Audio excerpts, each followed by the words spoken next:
to order the May 26th meeting of the Cary Town Council. And at this time, I'll recognize Council Member Bush for our ceremonial opening. Ms. Bush. Thank you, Mayor. I'm sure many of you already know this, but May is National Bike Month. Yay. Oh, yeah. Yeah. Read about that. So you also know that I normally ride my bike, and I was going to ride my bike today, but it's hard in heels. So I've been known to ride my bike on the MS-150, bike the 75 or 100 miles for the MS-150. There's some local rides around here that I hope you all will check out. There's the ice cream ride, which I'm sure you would be really up for. Stops at Goodberry, stops at Maple View Farms, nothing wrong with that. There's the Ride of Silence, which commemorates all of the cyclists who have died while on their bikes. And there's also a number of other rides that I'm sure a lot of people could take advantage of. The Make Room for Turkey ride, that's the day before Thanksgiving. It's always a big and popular ride. So I hope that those of you out there who are thinking about getting on a bike, there's a bike for everyone, whether you're an infant in a trailer on a bike with your parents, or with a significant other on a tandem bike, or in a recumbent bike if you're a senior, or even in an elf like I have. There's some kind of bike out there for you. And I hope you'll also convince yourself that it's safe for our kids to ride their bikes. Hopefully they remember to wear their helmets. But I was lucky enough to join the Northwoods Elementary kids on their biking to school day, which was a great time. And all the kids actually found out that they really enjoyed riding their bikes to school.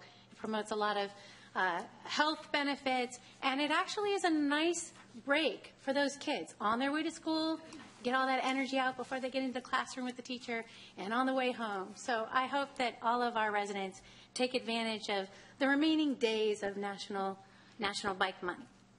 I'd also be remiss before I read this proclamation if I didn't mention one thing. I think sometimes when we see cyclists on the road, we as drivers think, well, what are they doing on the road, right? This is my road. But actually, the road is a shared resource, a shared transportation resource. The cyclists have just as much right to be in the road as you do. At the same time, I've also been in the car and wondered myself, why are these cyclists taking up all the roads? So I think there's a responsibility by cyclists as well to be cognizant of the fact that this is a shared resource, that people need to be able to get to where they're going and get there in a safe manner. And if we can all just respect each other, this is not a hate-hate relationship. This should be a love-love relationship. There's plenty of room for all of us on the road. So that's my little soapbox for biking. So I will read the proclamation celebrating National Bike Month. Whereas for over a century, the bicycle has provided an independent form of transportation for many Americans, and whereas approximately 100 million Americans engage in bicycling today for fun, fitness, sports, recreation, and transportation, whereas the use of bicycles for transportation benefits all citizens of Cary because bicycles ease traffic congestion, improves physical fitness, and help preserve the quality of our air. Whereas the town of Cary has been nationally recognized bicycle-friendly community by the League of American Cyclists since 2003. And whereas the town of Cary continues to prioritize bicycling as a major mode of transportation and is currently working on the implementation of transportation bond bicycling facility improvements. The facility improvements include approximately 24 miles of bicycling pavement markings, the installation of the town's first bike lockers at the Cary Depot, and the construction of New Hope Road and Reedy Creek trailheads. Whereas the town is utilizing technology to educate and encourage cyclists through the development of its first bike and hike mobile application and the procurement and installation of bicycle and pedestrian eco-counters to track our trail usage. And whereas the town of Cary is home to bicycling events, clubs, organizations working steadily to promote and encourage bicycling as an alternative mode of transportation. And on behalf of the entire Cary Town Council, I do hereby proclaim May 2016 as Bicycle Month in the town of Cary, and I call this observance to the attention of all of our citizens. And with that, I'll ask you to join me in the Pledge of Allegiance. I pledge allegiance to the flag of the United States of America and to the republic for which it stands, one nation, under God, indivisible, with liberty and justice for all.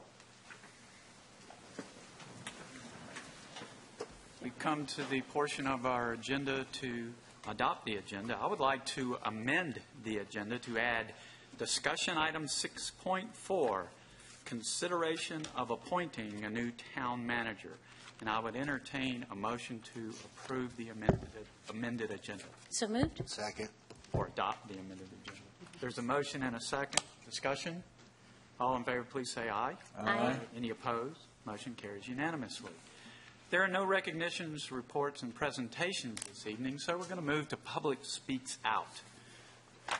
We've included instructions for this forum on the printed agenda, and if you would like to speak at Public Speaks Out, I would ask that you take a seat in the rows to my right that are marked as reserved and follow the instructions on the agenda. Public Speaks Out speakers have 3 minutes for their comments, and you may speak on any topic as long as it's not a public hearing. I will enforce the 3-minute time limit to be fair to all of our speakers. There's a timer located on the speaker's podium. And when the green light turns to a flashing yellow, that means you have 30 seconds remaining. And when the time expires, it'll turn to a flashing red, and at that time, I'll immediately interrupt you, not trying to be mean, but trying to be fair to all of our speakers. And I thank all of our speakers in advance for adhering to the 3-minute time limit. We also ask that if you're here with a group, that you have a spokesperson to speak on your behalf to reduce repetitive comments. I thank everyone in our audience for understanding that this is a business meeting. Please do not applaud, make remarks from your seats, or anything else that might distract from the meeting. So now is the time for Public Speaks Out, and I would invite our first speaker forward.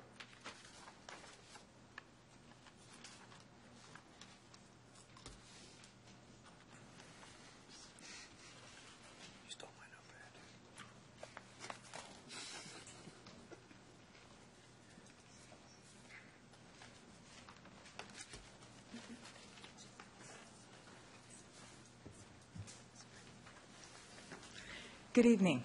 My name is Sherry Patrick, and I live at 809 Carpenter Town Lane in Carpenter Village. Thank you for giving me time to speak to you tonight about the proposed rezoning of our village center. As you probably know, the applicants pulled their case from the May Planning and Zoning Board meeting, stating that they are considering amending their plan. We were encouraged to hear this. As this process continues, we believe it is important to keep you updated on any communication that occurs between the Carpenter Village community and the applicants. We still have not heard from the property owners and developers. However, on May 13th, we did receive an email from the builder, Alan Powell of H&H Homes, and a copy of that email is in the packet that I've given to you. In his email, Mr. Powell accused us of including false information in our survey and spreading, I quote, just plain false information in many regards, end quote. It seems from this email that he's not intending to work together towards a solution. In spite of that, we sent a response to Mr. Powell. We asked him to send us a list of items he believes we are misrepresenting, and we told him that we would look into them further. We also told him that if, in fact, we have incorrect information, we would be happy to change all of the affected documents on our Google Docs and communicate the same to our neighbors. Mr. Powell has not responded. It has always been our intent to provide the residents of Carpenter Village accurate information with reference to this proposed rezoning. Accordingly, we've sent a link to our Google Docs website to Deborah Grannon with the Town of Cary Planning Department, and we've asked her to review our documents for accuracy. We have also continued to survey our residents for their views about the proposed project. Over a period of 19 days, we have heard from 246 confirmed Carpenter Village residents. This represents 32% of the homes in our neighborhood. 84.6% of the respondents are either not at all supportive or not very supportive of the project as proposed. Additionally, 92.5% of the respondents believe that the height of the proposed buildings in the Village Center should be consistent with the existing surrounding buildings at 3 stories in height or less. We are hopeful that the applicants will be much more open with the residents going forward as we both seek a project that meets the needs of all involved. What we would like to see is the same quality and attention to detail that are hallmarks of Carpenter Village, and development that is compatible with the existing shops and with the Village Center and respects the historical precedents. Thank you again for your time. Thank you, Ms. Patrick. Next speaker, please. Anyone else for Public Speaks Out?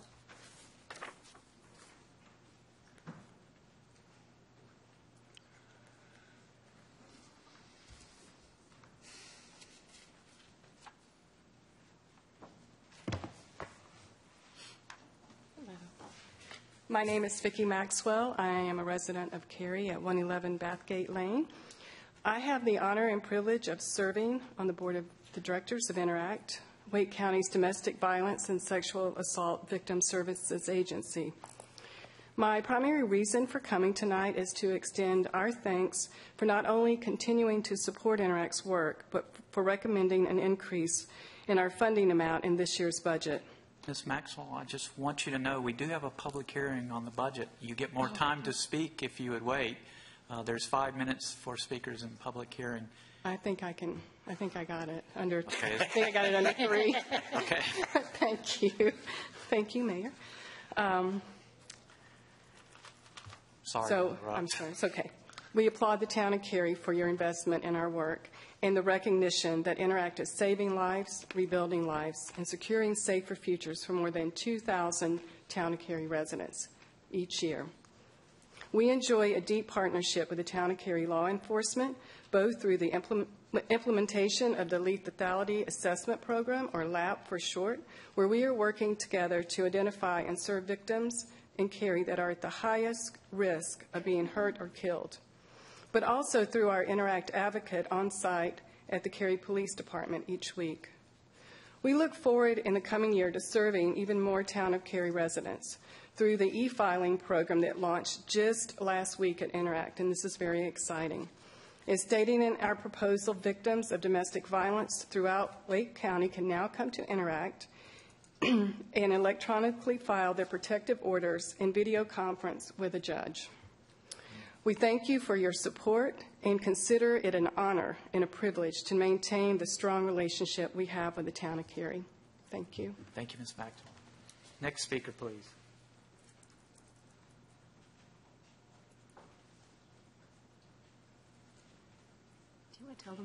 And if you would enter the lower area from my right to your left, we would appreciate it. Thank you.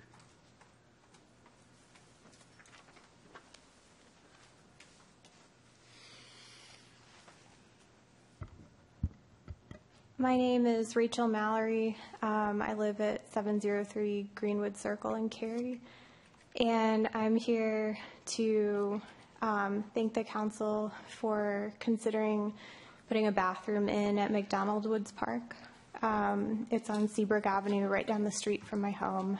I've spoken with my council member, Jack Smith, and some members from the Parks Department at the town of Cary about the possibility of adding restroom facilities at McDonald Woods Park. There are currently no restrooms there, and it's a very frequent, or the park is frequented by many parents with young families like myself, and it's really hard for toddlers to not have a restroom there.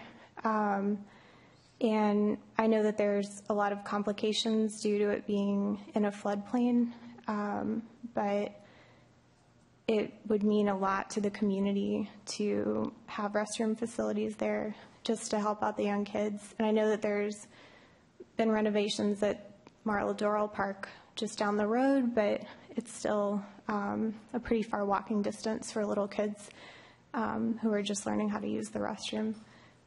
So I just wanted to come here to thank you for considering adding bathroom facilities for me and the other residents that frequent McDonald Woods Park.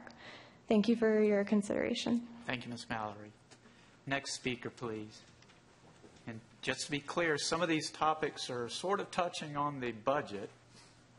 As long as you're focusing on that topic and not the budget, that's okay. But you get more time if you wait for the public hearing on the budget. Yes, sir. Good evening, everyone. My name is Shin, and I would like to speak out about the potential public shopping center in the corner on the intersection of Green Level Church Road with the Carpenter Fire Station. So I live on the Jockey Club Circle, and my home is located to the closest to the proposed property on that street. The developer actually offered me $5,000 in a private agreement, but in return, I could not oppose the case in any way. So this is a very large amount of money for my family, but I believe that my family's quality of life is far more important than any amount of money, and that's why I'm here, and I really hope that a potential $5,000 is worthwhile to lose. When we agreed on the location of the public building on that property, it was because the developer stated there would be no cul-de-sac on that street required, and that this area would remain all of the trees and have even more planted. Although several meetings had been held and we were told in the last 2 meetings the cul-de-sac will have to be there, and plus the ground level of the stores will be about 10 feet higher than our property, and considering that building will be 30 feet, so there will be like totally 40 feet something there. We need to see it every day.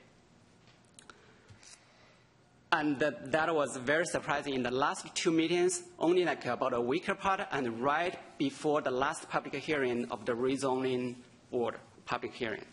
So I felt very frustrated and deceived. With the current development plan, we were told by the developer that we will be able to hear the trucks and the noise from the loading dock. Delivery times will start normally at 6 a.m. This will impact my family and my 3 young children.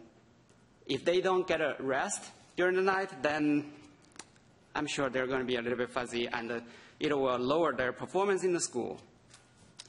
The developer did offer another alternative but they cannot guarantee, and even if it built, it still could be a problem and it's not good enough. So we will still be able to see the building and hear the noise. In addition to the noise issue, there will be a public parking lot with a walking trail that goes right by my house. This could pose a huge safety issue for my kids. With the issue of the cul-de-sac, I did speak out in the last public hearing. Since then, the developer has not communicated any further clarification about that plan for the cul-de-sac, but just providing the offer I mentioned previously.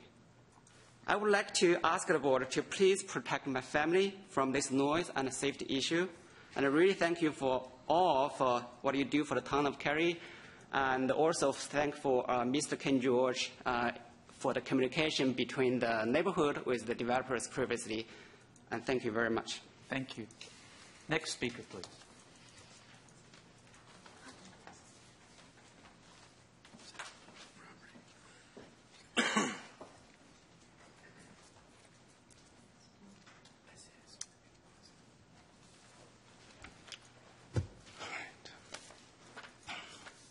Good evening, Town Council members. My name is Brian, and I'm a resident of Arlington Park neighborhood. I'm here tonight to talk about the proposed Sembler Shopping Center at the Luter property. As you are aware, Sembler has been kind enough to meet with the neighbors, and they listened to, first, our concerns, second, our desires. Even a few of you guys have actually attended the meeting where we discussed what we would want the shopping center to be. Then third, they listened to our conditions, the conditions that we would need to take place in order for the residents to support the rezoning. It's okay that Sembler was not able to deliver on all of the desires of what we dreamed it could be.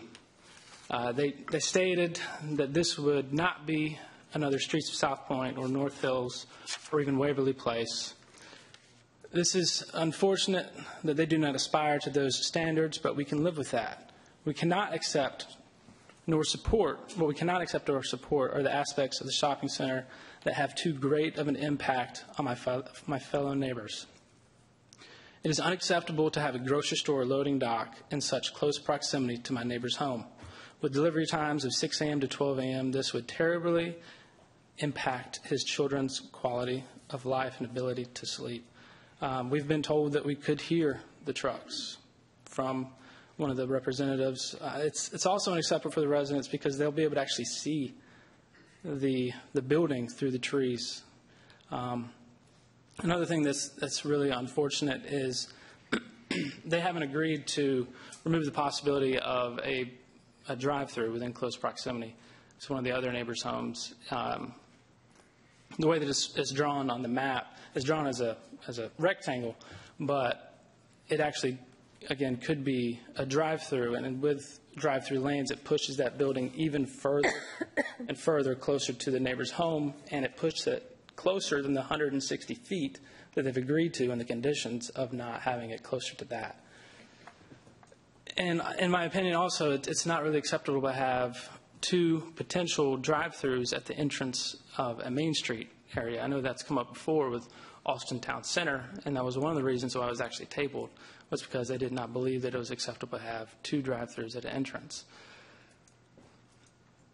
So what we're asking for is that they move the Publix to a location that does not have as great of an effect on the neighbors, preferably where the loading dock actually backs up to Green Level Church Road, maybe a similar loading dock to the one at Harris Teeter near Cary Town Center, to where it backs up to a road. They're still able to get the loading docks in and out. There's 1,111 Publix buildings. I'm sure there's one of the layouts that will fit to where it has a small impact on our neighbors. Please help us, and thank you for your time. Thank you. Next speaker, please.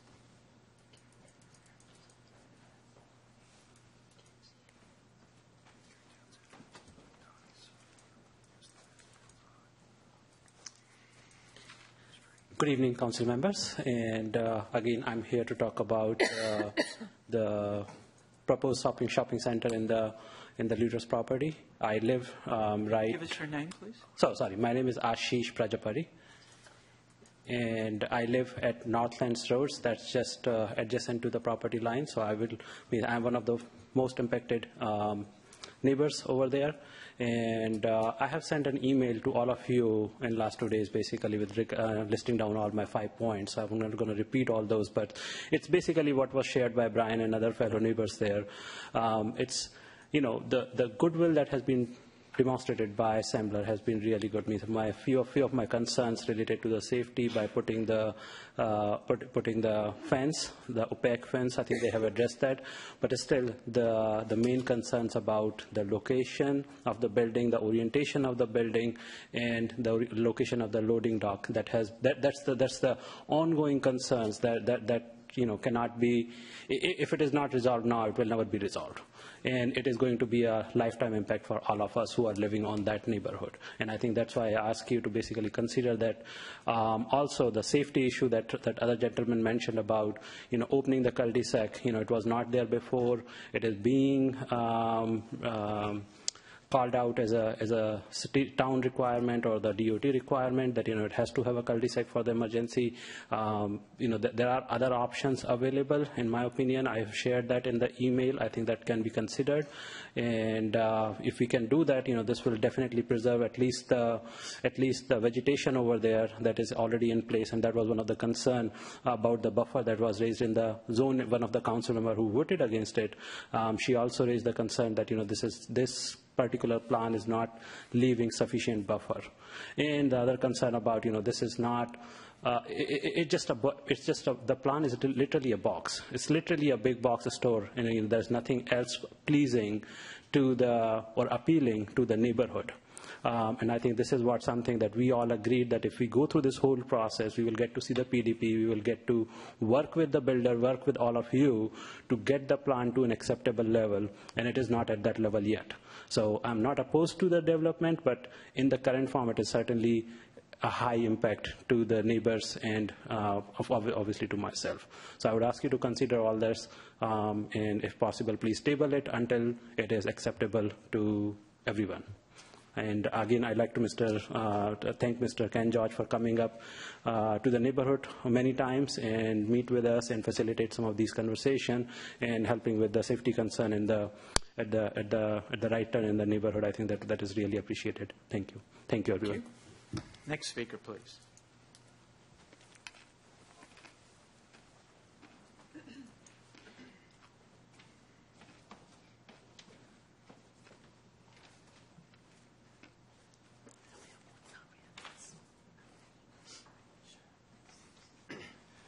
Good evening. My name is Tim Singleton, and I'm a resident of Northlands Drive. And I've been here a couple times over the last 6 months, and I just want to talk about the connectivity, mostly tonight. Stubs and expectations. That's come up a couple times. I've heard, well, if there's a stub there, you can expect something to be on the other side of that. I agree. But I also think if it's zoned residential, you can expect homes to be on the other side of that. So I feel like we haven't had any problem changing the zoning and walking and saying, okay, we'll zone it something differently, but we want to hold fast to the stub rule, but not the zoning rule. I wish we could revisit connectivity on Northlands. Speaking of the stubs, it wasn't until April 6th that I had become aware of the fact that if there's a stub there and it doesn't get connected, it becomes a cul-de-sac. I became aware of it on that date, and to the best of my knowledge, the developer did as well, or around that time. So what that makes me think is a lot of work was put into this plan when we didn't know all the rules. And so maybe we've become aware of more rules and stipulations, and maybe we should revisit the plan, like where the Publix is, where it's located, because through no fault of our own, this rule became presented to us later in the game than would have been ideal. What else do I have? Another thought on the cul-de-sac. I'm not sure the cul-de-sac will meet its desired need, whatever the desired need is. If it's to give people a place to turn around. I live at the T of Brook Hill and Northlands, and every day, 8 o'clock in the morning, a big school bus backs up Northlands, or backs up Brook Hill and turns around and then goes the other way. I suspect it's out of convenience. I suspect it's because it's difficult to drive up Northlands because there's cars on both sides. Something else I'd like to discuss is walkability. What does walkability mean? Does walkability mean that residents from Arlington Park can walk there, or the people who park there can walk around easily? When I see the new Target, I see homes way on the far left. And I'm wondering if they think it's walkable to walk to the Target and the Best and all that stuff. I also want to talk about the traffic light. At the zoning board, I think I heard that this may go live without a traffic light on the Green Level Church. I'm not sure why it would have to be able to go live without a traffic light, but yet Northlands has to be connected day one. And lastly, as far as people speaking out goes, I've often heard at some of these meetings that, so few people come and speak out against it. I want to think about the number of people who are writing you and saying, we've got to have it and we've got to have that connection, and who's coming here and saying we need this connection. Thank you very much for your time. Thank you. Next speaker, please.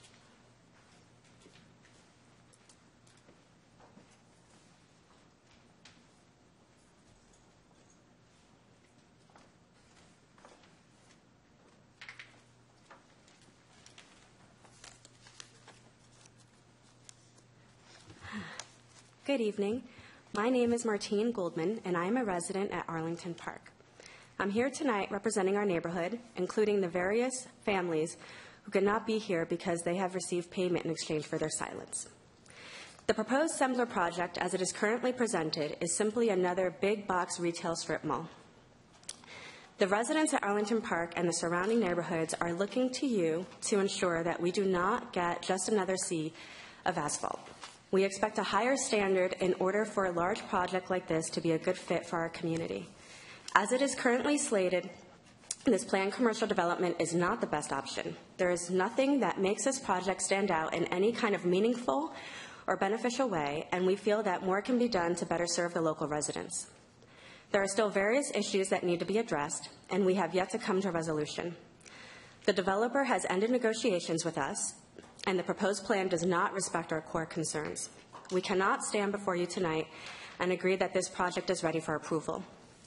Back in February, the Town Council urged the developer to do better, yet all that was actually done was an addition of 2 squares of AstroTurf to the Main Street area. There is still a lot of room for creativity.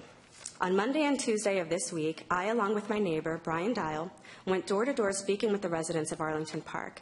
And so far, we've acquired nearly 100 signatures from residents who, among other things, are looking to have a truly pedestrian-friendly plaza.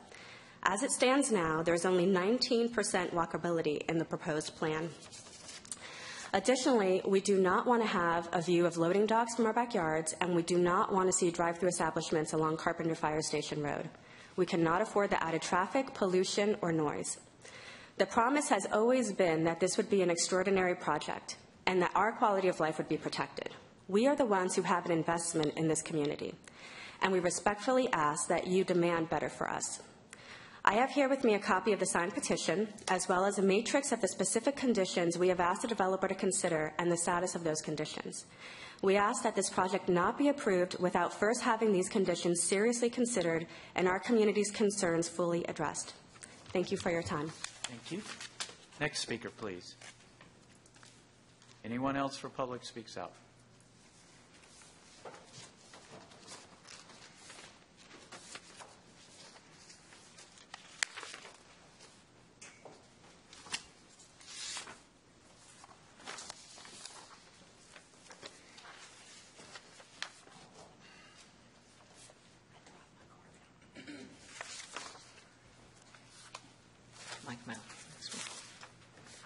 Good evening, members of the council. My name is Isabel Maddox, attorney here representing Sembler Corporation tonight.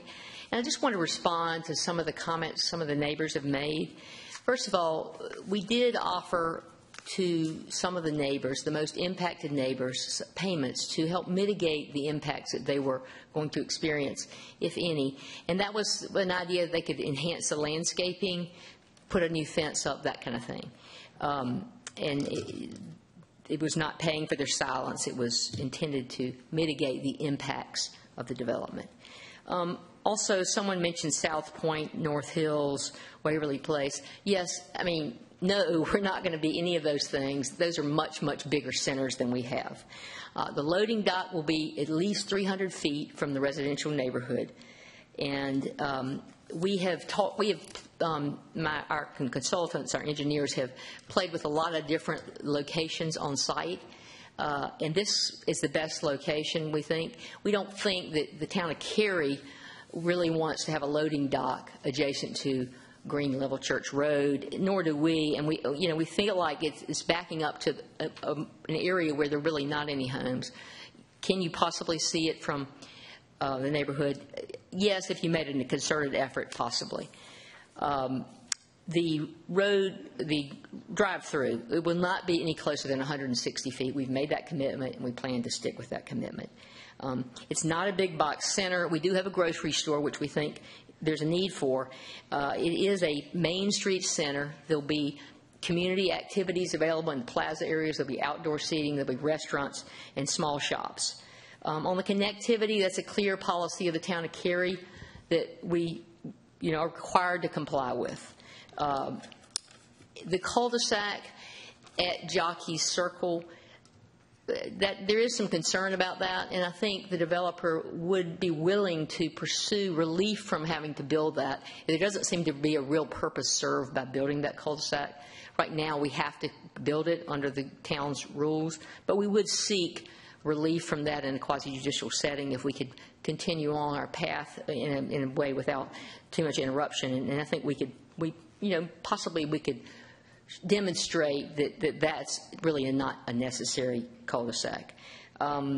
We've also agreed to establish a community advisory committee among the neighborhood to consult with the developer about aesthetic issues, about community issues, what do they want in the plaza areas, what kind of events, that kind of thing. So we hope, we've established a good rapport with a lot of neighbors through multiple meetings, and I think we've really spent a lot of time and hard work trying to make this a win-win for the neighborhood. and the property owners. And we hope to continue that work as we go forward with this Community Advisory Committee. Thank you very much. Thank you, Ms. Maddox. Next speaker, please.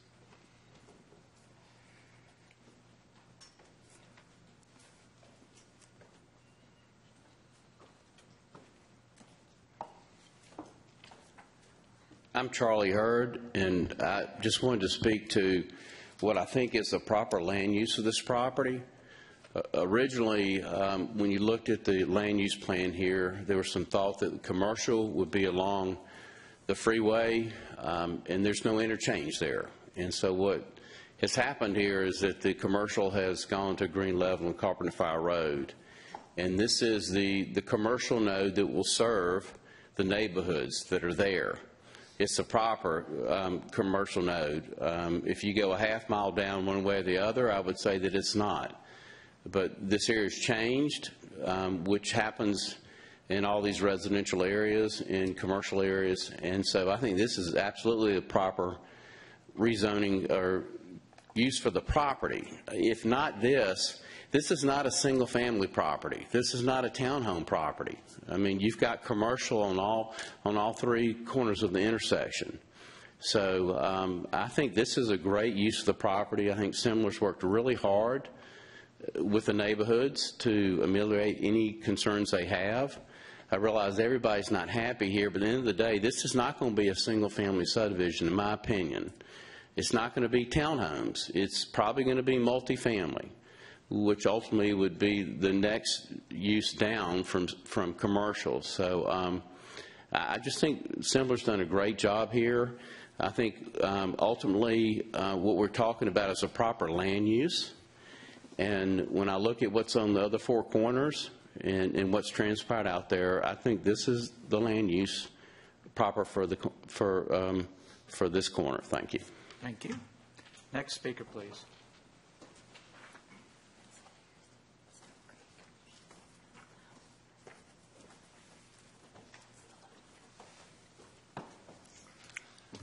My name is Mike Trainer. I work for SNA Communications. We've been assisting Sembler with public and neighborhood relations.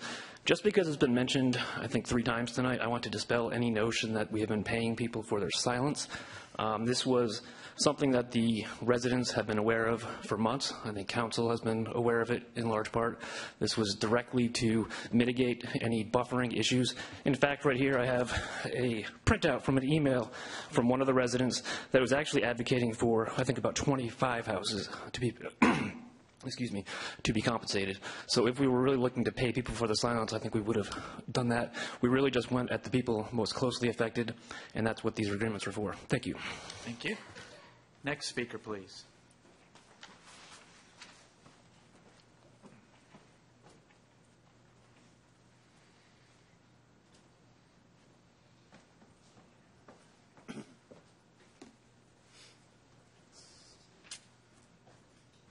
Good evening. My name is Joe DeStasio. I'm a resident of Hortons Creek, 107 Woodland Ridge Court, not too far from the proposed project. I want to speak in favor of it. I think it's, as the 2 gentlemen ago, I think it's an excellent use of the land there with the other 3 corners being commercial already. I also want to say that I think bringing a Publix to this side of town just kind of adds to the diversity and gives us another opportunity to shop at another everyday grocery center that's not a Harris Teeter. Right now we're surrounded by 2 Harris Teeters, and we'd be very excited to have a Publix there.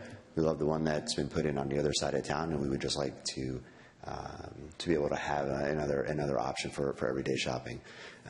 From what I've been seeing through community emails and transactions going back and forth, the developer has gone above and beyond what I feel that they really needed to do in order to reach out to the community and come to some sort of happy medium between what Amberley is desired and what's actually feasible as part of a development project in terms of the number of meetings and the changes to the site plan. That's basically all I'd like to say, and thank you for your time. Thank you. Next speaker, please.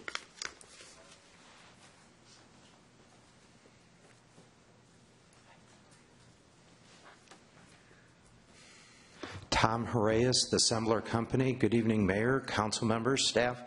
Thank you. I'll be brief. I just wanted to request your consideration of approval for the rezoning of the Luter property.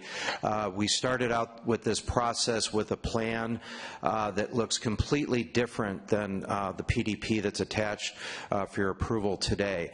And why did that plan change? That plan changed because we had about 10 structured meetings with the residents and the community, several sub-meetings with individual residents in groups of 1 or 2, et cetera, hundreds of emails of suggestions and ideas, tons of conference calls, and the end product is a better plan. It's a plan that's been co-authored by the residents and the developer and the town staff. So it's really a win-win for the community, and we're very proud of the process that occurred. We were recommended by this board to work with the residents, every one of them, not just a certain group, all of them. We have, we will, and we will continue to do so. The advisory architectural review committee that we're putting together with the residents, I think that is a great mechanism to keep the communications current and forward in every aspect of the project. It is a process, as you all know, until the last nail and piece of paint's put on the project, it's not finished. So Sembler recognizes that and will be committed to that process as we have. We're not going anywhere. We think this is a fantastic community. You've done amazing job making it a unique, fantastic community. That's why we're here. That's why Publix wants to be here, and we want to deliver the best product and project that will be unique, that will be distinct, and we're very proud that it's a co-authored project. So with that said, I'll stop. I think the mic died. They actually turn it down because when you touch it, they can't adjust the volume. Oh, okay. Apologize for that. But anyway, we just wanted to, again, report back to the board that it is a process. We continue to work hard with every resident, whether in a group or individual, and we will continue to do so. So it's a process to perfect the plan, and we're excited about that. And we'd love to be a neighbor here in Cary, and appreciate all your efforts to date and all your time. Thank you. Thank you. Next speaker, please. Anyone else for Public Speaks Out? Seeing no one, I'll close Public Speaks Out. And we move to the consent agenda. Consent agenda is item 4. For the benefit of people watching on TV, I'm going to take a moment to review our consent agenda items. Please keep in mind that one vote approves all of these items. On the consent agenda, we have minutes. We have classification and pay study fiscal year 2017. Sarah V.O. Jones annexation. Richard L. Watts Jr. annexation. Interlocal agreement for ATMS extension and signal service. Conveyance of right-of-way and easements to Wake County Board of Education and NCDOT across town-owned property. Requests for proposals for fiscal year 2016 major facilities capital projects. Continuation of exchange of property between the town of Cary and Lloyd and Denise Sorrell. Summer Lakes Drive storm drainage improvements. Would any council member like any of these items pulled for discussion? If not, I would entertain a motion to approve the consent agenda. So moved. There's a motion. Is there a second? Second. And a second. Discussion. All in favor, please say aye. Aye. Any opposed? Motion carries unanimously. We now move to public hearings. And our first public hearing is, the same rules for Public Speaks Out apply for public hearings with one exception. Instead of 3 minutes, you now have 5 minutes to speak. And our first public hearing is on the fiscal year 2017 proposed budget. Mr. Knapp will present this item, and we will open the public hearing. We will not take action on this item this evening. Mr. Knapp. Good evening, Council. The recommended fiscal year 2017 budget was officially presented at your May 12th meeting. The budget is available to the public in the town's website, at the Downtown Library on Academy Street, and at the West Regional Library on Lewis Stevens Road, and here at Town Hall. Council reviewed the budget earlier this week at a work session and discussed key issues, and will hold a second work session on June 13th at 6 p.m. Tonight's public hearing on the budget is the first of two, with the second one scheduled for the council meeting on June 16th. These public hearings provide citizens with the opportunity to voice their opinions about the recommended budget, and Council can consider this input as it makes decisions about any changes in the budget. Final Council action on the budget is scheduled for the June 27th Council meeting. With that, Mayor, I'll turn it over to you to begin the public hearing. Thank you, Mr. Knapp. Now's the time for the public hearing for the fiscal year 2017 proposed budget, and I would invite our first speaker forward.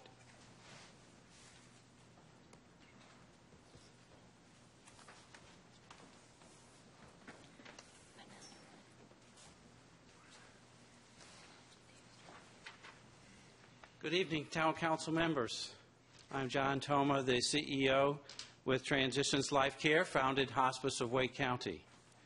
Transitions Life Care is requesting $2,500 of the nonprofit funding to provide hospice care and related services for Cary residents and their family members struggling with serious illness and terminal illness. Last year, Transitions Life Care served 712 Cary residents.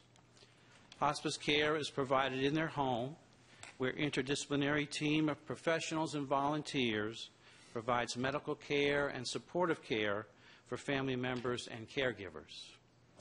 With the addition of the Transitions Kids program, Transitions Hospice can now serve all ages from newborns to centenarians.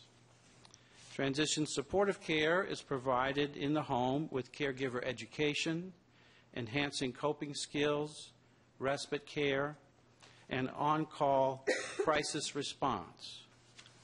Supportive care continues after the death of a loved one by providing ongoing bereavement counseling and peer support. The requested funds will be used specifically for patients and families that have no insurance or are underinsured. Funding from the town of Cary relieves financial burdens for residents at a very difficult time in their lives. Hospice care and grief counseling will be provided with no payments or co-payments required from the patient or the family. Town of Cary funds also leverage private philanthropy funding. Philanthropy funding enables Transitions to innovate and to expand services to meet specific unmet needs. Such is the case with our new pediatric program, Transitions Kids. Transitions Kids is a dedicated team of pediatric hospice and palliative care professionals caring for children with terminal illness in their home. Finally, I want to thank the town of Cary for your prior support for hospice services in Cary, including Wake County's only hospice facility on Trinity Road in Cary. Thank you, and thank you for the opportunity to speak this evening. Thank you. Next speaker, please.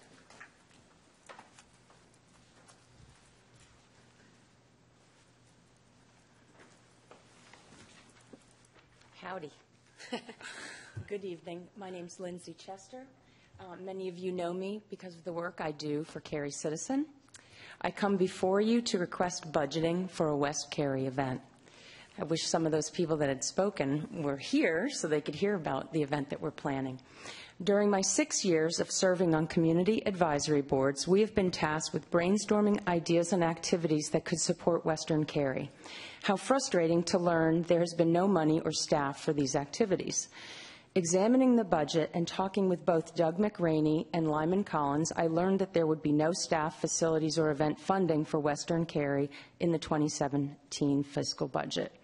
While I'm a huge fan of downtown Cary redevelopment, it seems that it has come at a cost of not serving the residents out west. That is where the growth is, as we can hear about. That is where the diversity is, and that is where the densest development in Cary is. Yet there are no events, no community centers, and no central gathering places, an area that 50,000 residents call home. As stated in goal number 1 of the PBB on the opening pages of the town's budget, Cary is tasked with fostering a sense of community through citizen involvement, participation, and education, and strives to offer a variety of recreational opportunities and public spaces that enhance the aesthetic appeal of the town. Goal number 4 states that the town promotes community events and celebrations that encourage participation and foster a sense of community. but that isn't happening in the West. Instead, there's a feeling of disconnectedness and loss of place as all the area looks the same and local landmarks are few. Cary Citizen would like to partner with the town to create a festival unique to West Cary that will unite this area with a sense of pride in their new community. We call it Fest in the West. The first such festival was held last weekend in a shopping center, Parkside Town Commons. There was an arts and crafts village, local beer, a kids zone, the Little Farm Activity Center, and live music. We held the first ever Cary pie eating contest and a hillbilly horseshoes contest as well. There was a farmer selfie photo stand, 3 tractors, and a Model T from Upchurch Farms, and live craft demonstrations. We also were honored with the presence of both council members Ken George and Ed Yerha. And I know Lori wanted to come, but we had a rain day. Last fall, after Cary Citizen produced a very successful 2015 Cary Scavenger Hunt, we came up with the idea for Fest in the West as a concept of a way to bring the Western community together in a unique event for the spring of 2016. With the 2016 Town of Cary budget already set, I reached out to the marketing director of Parkside Town Commons, who was only too happy to partner with Cary Citizen to produce the event on their premises. Even with a last-minute rain date move and less than ideal weather this past Sunday, we estimate attendance was between 1,500 and 2,000 people. During the event, people asked us if this happened every month. That's how bad they need their own events. Cary Citizen wishes to make this an annual event, at least an annual event, maybe a biannual event, much like Lazy Days or Spring Days. We think we have made an excellent start. Given the restrictions on parking and sponsorship that a shopping center requires and the few parks located in the West, we propose that USA Baseball would be the ideal setting. There is ample parking and lawn area that could handle a stage for music, booth areas for crafts, and food trucks, all attractions that the residents of West Cary appreciate but do not have access to. As anyone who has visited West Cary knows, downtown Cary is at least a 25-minute drive. Durham is closer. West Cary needs their own Cary Festival, and Fest in the West proposes to be just that. I ask for your support in the 2017 budget as a line item, or at the very least increased event funding for the Parks and Rec Department to allow for partnership, public works staff, and the use of the portable stage to assist in running successful events programs in the West. Thank you so much for your time. Thank you. Next speaker, please.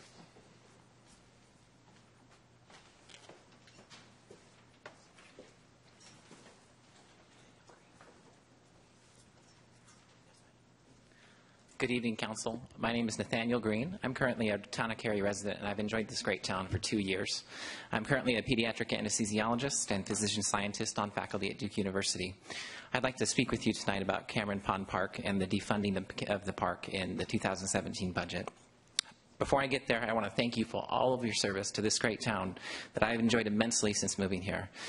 My family is expanded here, and I have a 3-year-old and a 1-year-old at home. I also want to give special credit to Doug McRaney, who's here in attendance tonight, who leads a park system that, in my opinion, is second to none in our great state of North Carolina. The Cameron Pond Park has been on the Town of Cary's budget since the fiscal year 2013, including last year when the allocation process changed to name funded projects that had definite sources of money, as far as my understanding. Interestingly, in last year's budget, Morris Branch Park, the park that is now funded instead of the Cameron Pond Park, was defunded without considerable protest from citizens. Park locations into the Town of Cary have generally been well chosen to provide service equally to the citizens of Cary based on growth patterns and current residential data. However, I believe the data presented by our Parks Director at Tuesday's budget session was too simple to really describe the park service that our citizens need. There's consideration of highways, 4- or 5-lane roads, and other current existing parks that serve citizens. So I therefore believe the simple analysis he proposed was actually irrelevant. Cameron Pond Park, let me be clear, is not just a park for Cameron Pond residents. It is going to be a future park for other developments that are in planned and in process, both south and to the north of Cameron Pond. One alternative was that Cameron Pond residents would be able to walk to Mills Park from most homes. I have actually done that walk on the undeveloped land since the Tuesday budget meeting, and I can tell you it is actually a very long walk to get to what is going to actually be developed as park space and would not be suitable for my children or my family. Additionally, I think what should also be considered is not the current residential data, but residential data and how many residents will be living in each area in 2020 instead of in this year, 2016, when the park will actually be finished.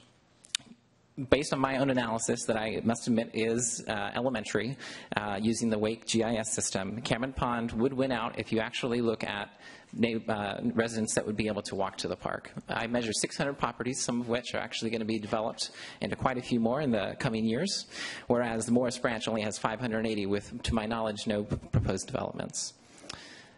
I would also like to reflect on a sentiment expressed at the last budget session about a lack of non-public investment in the town of Cary. Cross Point Church, a nonprofit organization on Carpenter Fire Station Road, has coordinated a multi-million-dollar fundraising effort to attract a new YMCA location on Carpenter Fire Station Road. It is my understanding in the negotiations and this recruitment process for the YMCA location, it was expected that the Cameron Pond Park would also be built for conjunction with events that would take place sponsored by the YMCA. I think not funding the park would be a slap in the face to this new YMCA agreement. I'd also like to reflect on a sentiment expressed by the Town Council at the last budget session to expedite the park building.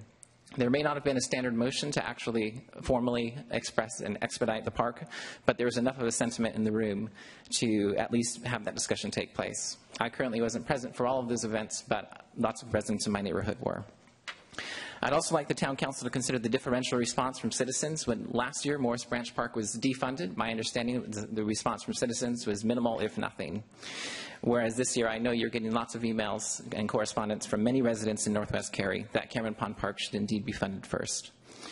In my assessment, I would actually consider and recommend to instead of build the Morris Branch Park, consider Schaffer Park, which is much further to the north. If Morris Branch Park is built, you will actually have 3 high-resource parks, all within a 1.5-mile stretch on Green Level Church Road. And to me, in my opinion, this is excessive and over-serving certain residents of Cary, while other certain residents in Northwest Cary do not have a park that they can walk to.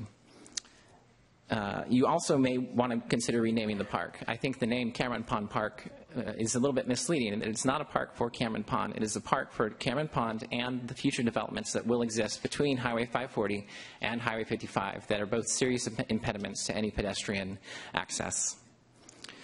Therefore, I urge you, please do not defund and abandon our collective commitment over the past few years to Cameron Pond Park. Please carefully consider Morris Branch and Schaffer Park, and as you discussed, possibly in funding a future bond referendum. And let's also encourage non-public investment by honoring plans that have been in place for several years. Thank you for your time. Thank you. Next speaker, please.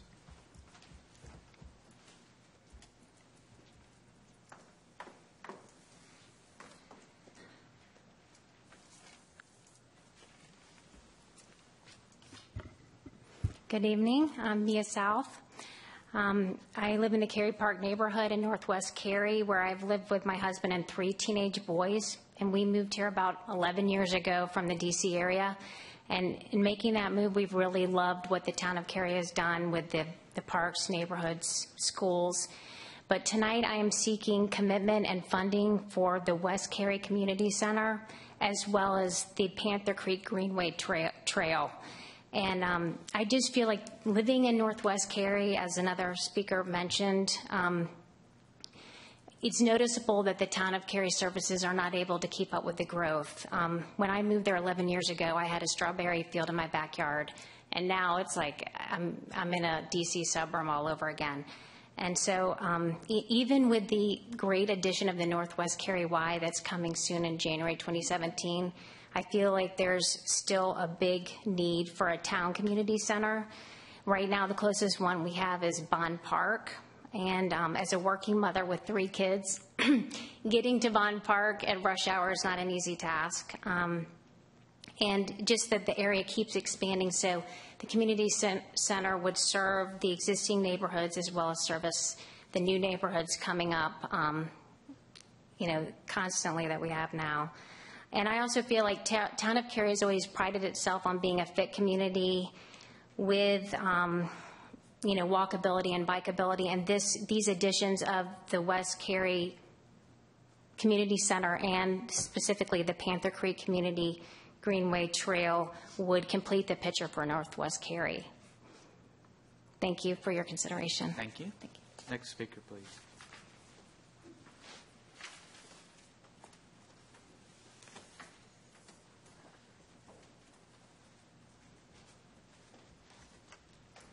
Good evening, Council.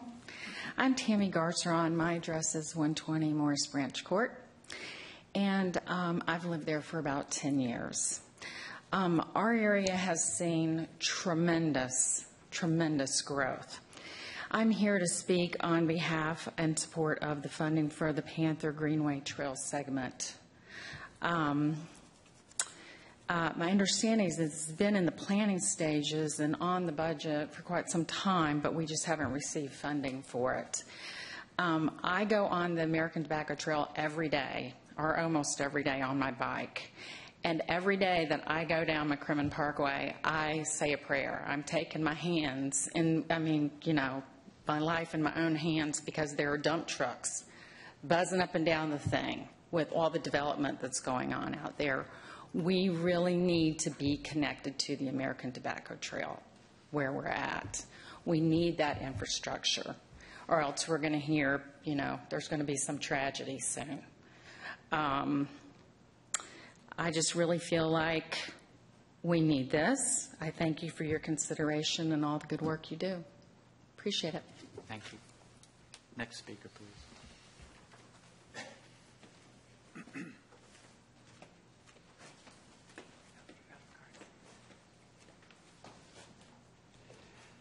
Hello there.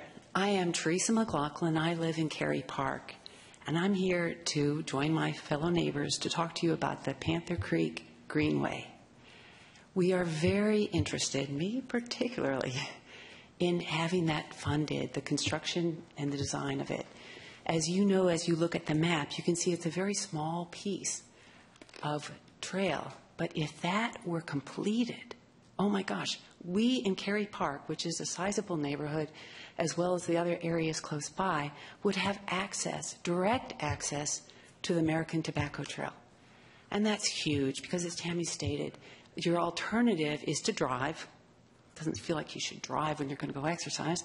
Or you are running or walking or biking on a highway, a road, two-way road, that has no shoulder and feels very dangerous. So I always drive, and it's unfortunate.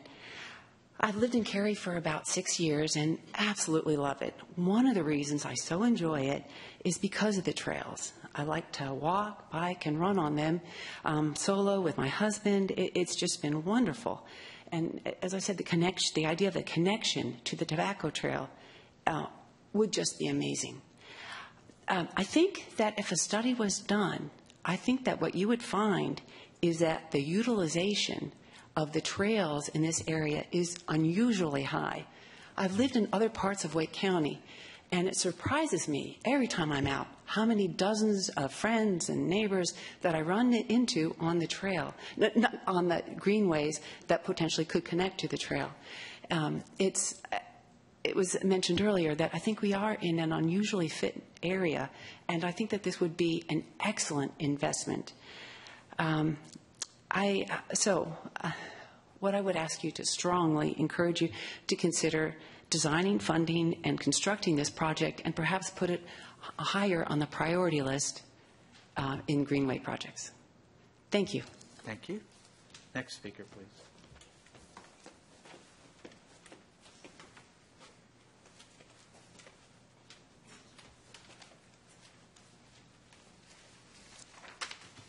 Good evening, council members. My name is Jeannie Hoffman. I'm the president of Gigi's Playhouse. We're a new nonprofit, actually, in the state of North Carolina. And it is, although Gigi's Playhouse is a national organization, we are the first in North Carolina, so we're very excited about that. I first wanted to thank, actually, the town of Cary zoning and permitting. This is my first time that I've been involved in any type of nonprofit, and it's been quite a learning curve, but your zoning and permitting have held my hand, and so I just wanted to they've been great, so I wanted to recognize them. So what Gigi's Playhouse is, it's Down syndrome achievement centers for all ages, from infants to adults. It is a free of charge program, so it's all privately funded. And as I mentioned, they are programmed specifically for Down syndrome children. And so age from infant all the way to adult. They have group programs as well as literacy and math one-on-one programs, and recently an adult program. And so that's in a nutshell what it is. And why I'm bringing this here to North Carolina. As I mentioned, I'm the current president. I have a younger brother who's 42 years old, and he lives in Chicago. And that's where the National Achievement Center is, located in Hoffman Estates, Illinois. And that's where my parents live. He lives with my parents. Although Gigi's Playhouse has been around for 12 years, I just discovered it last May of 2015. And the best way I can describe it to people who have never been there is like Disney World for Down syndrome families. It is truly a magical place. My mom and my brother and I went, and my brother was a little bit, didn't really like it very much in first impressions, but he's been there now for 10 months, and it has completely changed his life, as well as my parents. Sorry, I get emotional when I talk about my parents. So the reason I'm bringing this is because I know there's many families down here. Although he's in Chicago, I came back that night and talked to my husband about it. And coincidentally, I have two children, typical children, 16 and 14. But his best friend has an older sister with Down syndrome. So basically, I got introduced to the Down syndrome world down here in North Carolina in the Triangle area. There is such a need for it down here, and have started a startup committee. And so we started last June, and we are opening June 18th in a couple weeks. And we're in Swift Creek Shopping Center. So the impact, I just wanted to really kind of thank you and let you know. I filled out an application for your nonprofit funding, and I know there's a recommended amount, so I first wanted to thank you for that. And the impact that it will have not only on the families, the children, and the adults that have Down syndrome, but also the families. Being a sibling of someone, if I had something like this, I think I would have had more impact during his life, but even at 42, he has learned some job skills, I'm really sorry, that are life-changing for him, even at 42. So I'm bringing it to this community because I know there are so many people like him in this situation. Oh, I'm so sorry. And the parents, the relief that the parents have. So my parents have a huge relief now that this program is here.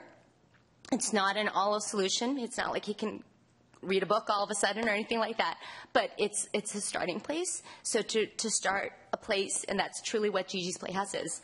So as I mentioned, these programs I think will be instrumental for all ages, even starting at 42 years old, and having these adult programs. So I just wanted to tell you the impact that I think will have on the community, not only the families, but the community.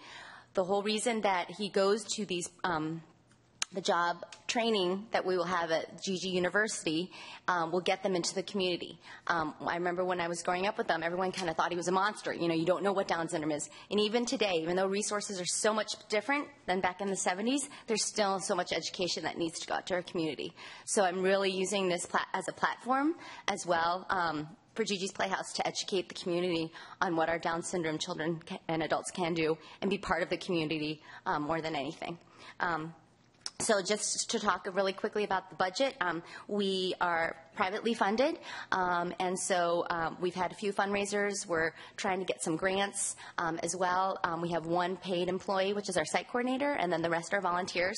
I was very skeptical on how that would work, but all 29 playhouses that are running nationally have all run on that basis. So I thank you for your time. I thank you for your support, and I hope for your future support as well. Thank you. Thank you, Ms. Hoffman.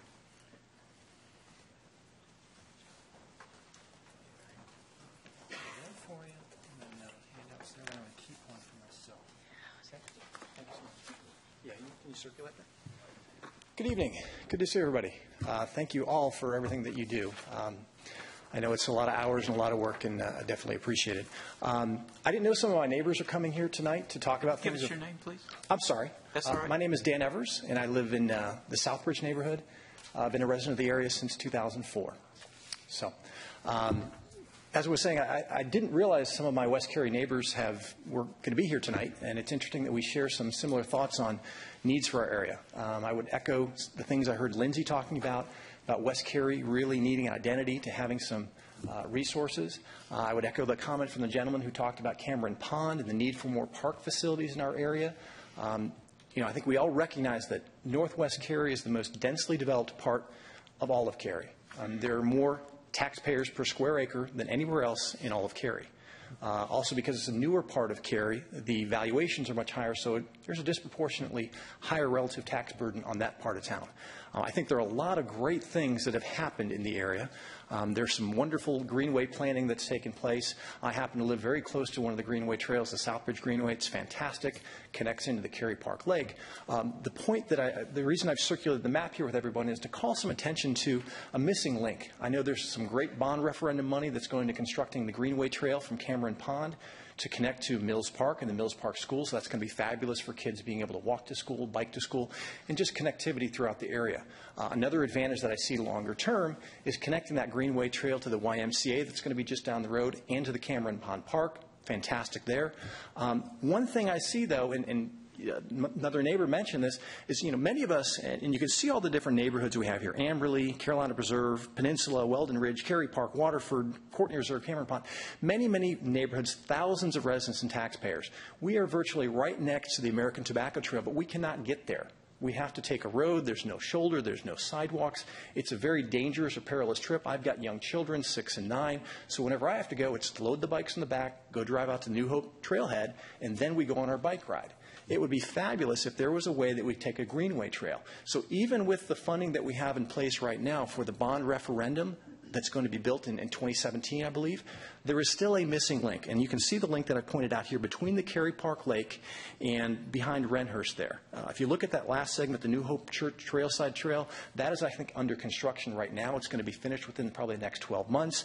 I don't know what the status is with respect to Wrenhurst. I'm not sure if that developer contributed funds in lieu of or what exactly may be happening there. But that critical segment is not part of the bond referendum. There's been some chatter in our neighborhood community blog inquiring about the Greenway Trail, and many people thought, oh, that's part of the bond referendum. That's going to happen, right? Because this segment has actually been on the books at least since 2002 as part of the 2002 Northwest Area Plan. It has not been designed or funded. So really the appeal that I'm trying to make to everybody here today is to set aside some dollars for at least looking at the design of that trail segment. Once it's designed, then it's going to be shovel-ready, if you will, when budgets allow for the actual construction of that. I would also echo the comments of some of my neighbors and the woman that just spoke before us. I think there's also a great need in our area for the community center. Again, because we are the most densely populated area. I'm involved in adult recreation programs. I have to go down to Middle Creek many times to do things. That's about a 35-minute drive from our part of town. My 9-year-old son, who is interested in engineering and STEM programs, most of that program is all offered at Middle Creek Community Center. So it's very, very difficult. And if you think about it, so many of us live right next to RTP. There are a lot of little engineers, if you will, that live in our area. And to be able to access that, to go all the way down to Middle Creek. So I think there's an opportunity to invest in the area, to enhance some of the things that we already have. Certainly the community center would be one of those things. And I think making this critical link in the Greenway Trail is going to be critical as well. I don't want to come to you with just, seeking money. And I hope I'm not taking money away from somebody else, but I will say as I was kind of preparing and looking at the agenda, I was looking at some of the general budget allocations that were being proposed in the budget with respect to the major facilities funding. And I was questioning how the $970,000 allocation for adding Wi-Fi to Wake Med Soccer Park was actually going to drive restaurants and hospitality revenue. I can see the value in having that, but I was, if I'm looking for somewhere, and I'm sure there are plenty of areas within the budget to kind of scrutinize and look at where you can get funding for something like this, but that was something where I kind of looked at, well, the purpose of this funding is actually to drive hotel stays, and I'm not seeing how that Wi-Fi is really going to do that. So there's a big allocation of money there, and I know that in the comments it was talking about trying to getting matching funds from private entities to support that, but there needed to be an allocation from town council or from town to support that. Again, that might be one area potentially to look at it. But Mr. Evers, I'm sorry I have to interrupt. Appreciate your help. Thank you. All right, thank you. Next speaker, please.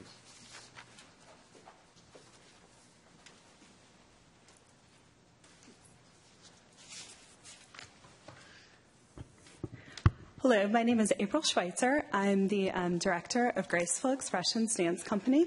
We're located in downtown Cary, and we're involved with the Heart of Cary Association. And tomorrow night we'll be hosting the Cary Art Loop. We're a regular member with that. I just was coming to introduce myself and thank you for considering us in your cultural arts grants this year. When I started our dance company, I wanted to do something unique. There are lots of great opportunities for pre-professional ballet training in the area, but those opportunities primarily focus on dancers who are at the top echelons. And even within that group, the odds of making a professional career as a performing artist that you can live off of are very slim. But the benefits that you get from dance training at a high level are immense, and therefore a much broader group of dancers than just those who will perform professionally. So I took my experience coming into owning the dance studio. I had previously worked in admissions at Duke. So taking that experience and thinking, what do these kids need really to prepare them for a career of whatever kind and for college? So with our dance company, we're doing something unique.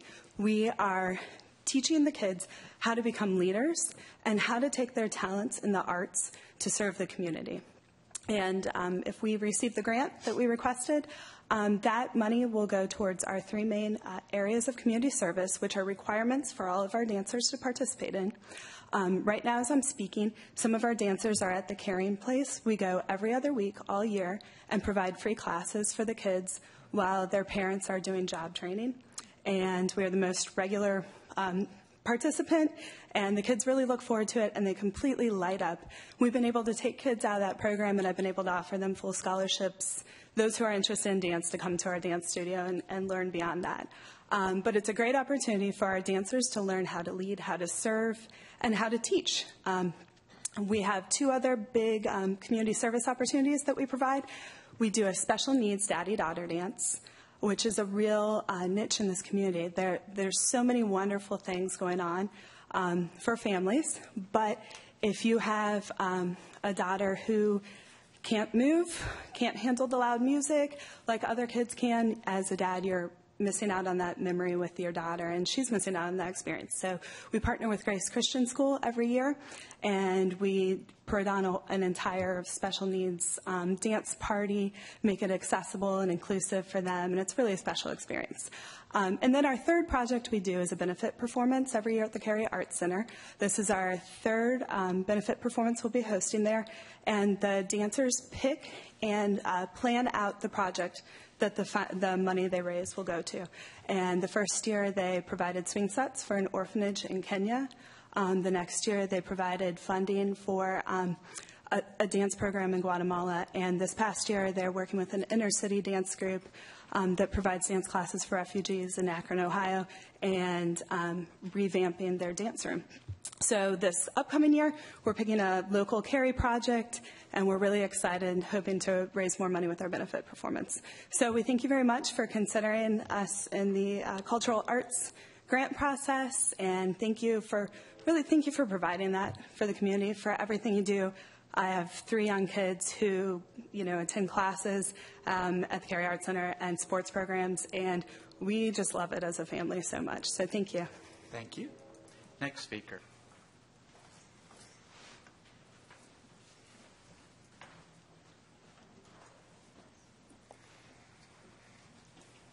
Good evening, Council.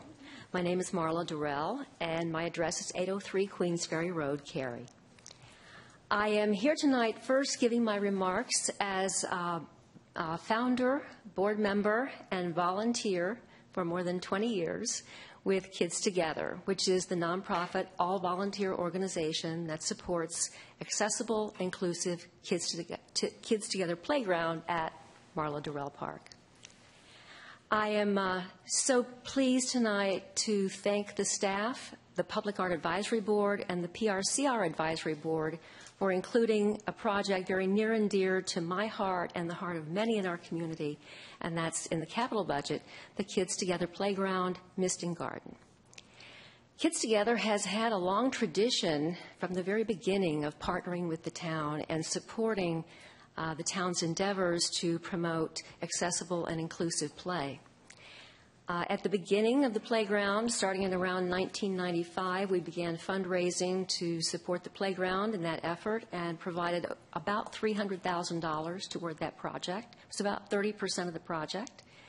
Then since that time, Kids Together has continued to raise funds and provide improvements at the playground. Since it opened in 2000, we've added shade structures, we've added an engraved map of the playground, and we've also worked with the staff and Public Works to produce a maintenance manual. All of those things were fully funded by Kids Together for $18,800. The original playground plan called for some sort of water feature, but at the time there were budget constraints. We all are familiar with those. And also, I think there was a drought condition about the time that the original design was going on. So the idea of having a water feature was simply backburnered. Kids Together brought that forward again in 2012, and we fully funded, a conceptual design and budget for the project. The cost to Kids Together for that was $3,500. So we are committed to seeing this water feature come to Kids Together. I am pleased to tell you that with your support and the continued appearance and presence of this project in the capital budget for the coming year, I look forward, along with the rest of the board of Kids Together, to coming here with a very sizable check toward that project as our contribution from our community. I also am appreciative of the fact that a public art project to enhance the misting garden is also included in the budget, and we've worked with Denise Dickens and Lyman Collins and the Public Art Advisory Board to get their support for this. That will make the misting garden just consistent, really, with the other kinds of art that are already on the playground. So while I ask for your support in that, I'm going to take off my Kids Together hat and put on my simply hat as Marla Durrell, Citizen Advocate for Public Art. And I want to thank you for your consistent interest and in enhancing Cary's properties, our facilities, our parks, our greenways with art, your interest in the parking deck project. But also I'm so glad to see that there is, in addition to the Kids Together project, the Carpenter Park project for public art in the proposed budget. So I hope you will also support that and continue all the great work that makes Cary an important, well-defined destination for our families and our visitors. Thank you. Thank you, Ms. Durrell. Next speaker, please. Anyone else for the budget public hearing? Seeing no one, I'll close the budget public hearing. We're going to open it up to council members for questions or comments. I'll go ahead and start since I wrote down a bunch of stuff. There was a lot of requests and a lot of great feedback, and I really do appreciate that. And we'll certainly consider that in our discussions that we continue on June the 13th. The simple matter to me is we have many, many, many, many more requests than we have dollars. And so it's a very difficult decision. And I've received several emails about defunding of Cameron Pond Park, and I want to make sure everybody's clear on that. That park was not funded, it's not master planned, it's not designed, it was just planned. And every year, all the plans are revisited and reevaluated. On that particular one, my understanding is Morris Branch costs $1 million less and serves twice as many people. And so we'll review that and discuss that, but I just want to make sure that that was very clear. We are considering probably unofficially, I don't know how you would say it, a bond referendum probably, and is that as vague as I can get, I guess, in 2018. And there will be a park component on that. And I would beg all of those who are here tonight asking for funding for various things, please help us support that. That's how things happen. We fund capital projects through bonds usually, especially parks. That's the way to fund park issues. And those things that you don't see funded all of a sudden become funded if they're on the bond referendum or if we have a big bond referendum on parks. So anyway, that's my 2 cents, and I would love to hear from my council members. Ms. Robinson. Sure. So we've sat through a lot of these public hearings for our budget, and I'd say of all the years that we've been doing this, this was so meaningful. This was probably the most meaningful contribution from citizens that I've ever seen. I was very impressed. And what really strikes me is that we have so many citizens stepping up to contribute to the betterment of our community.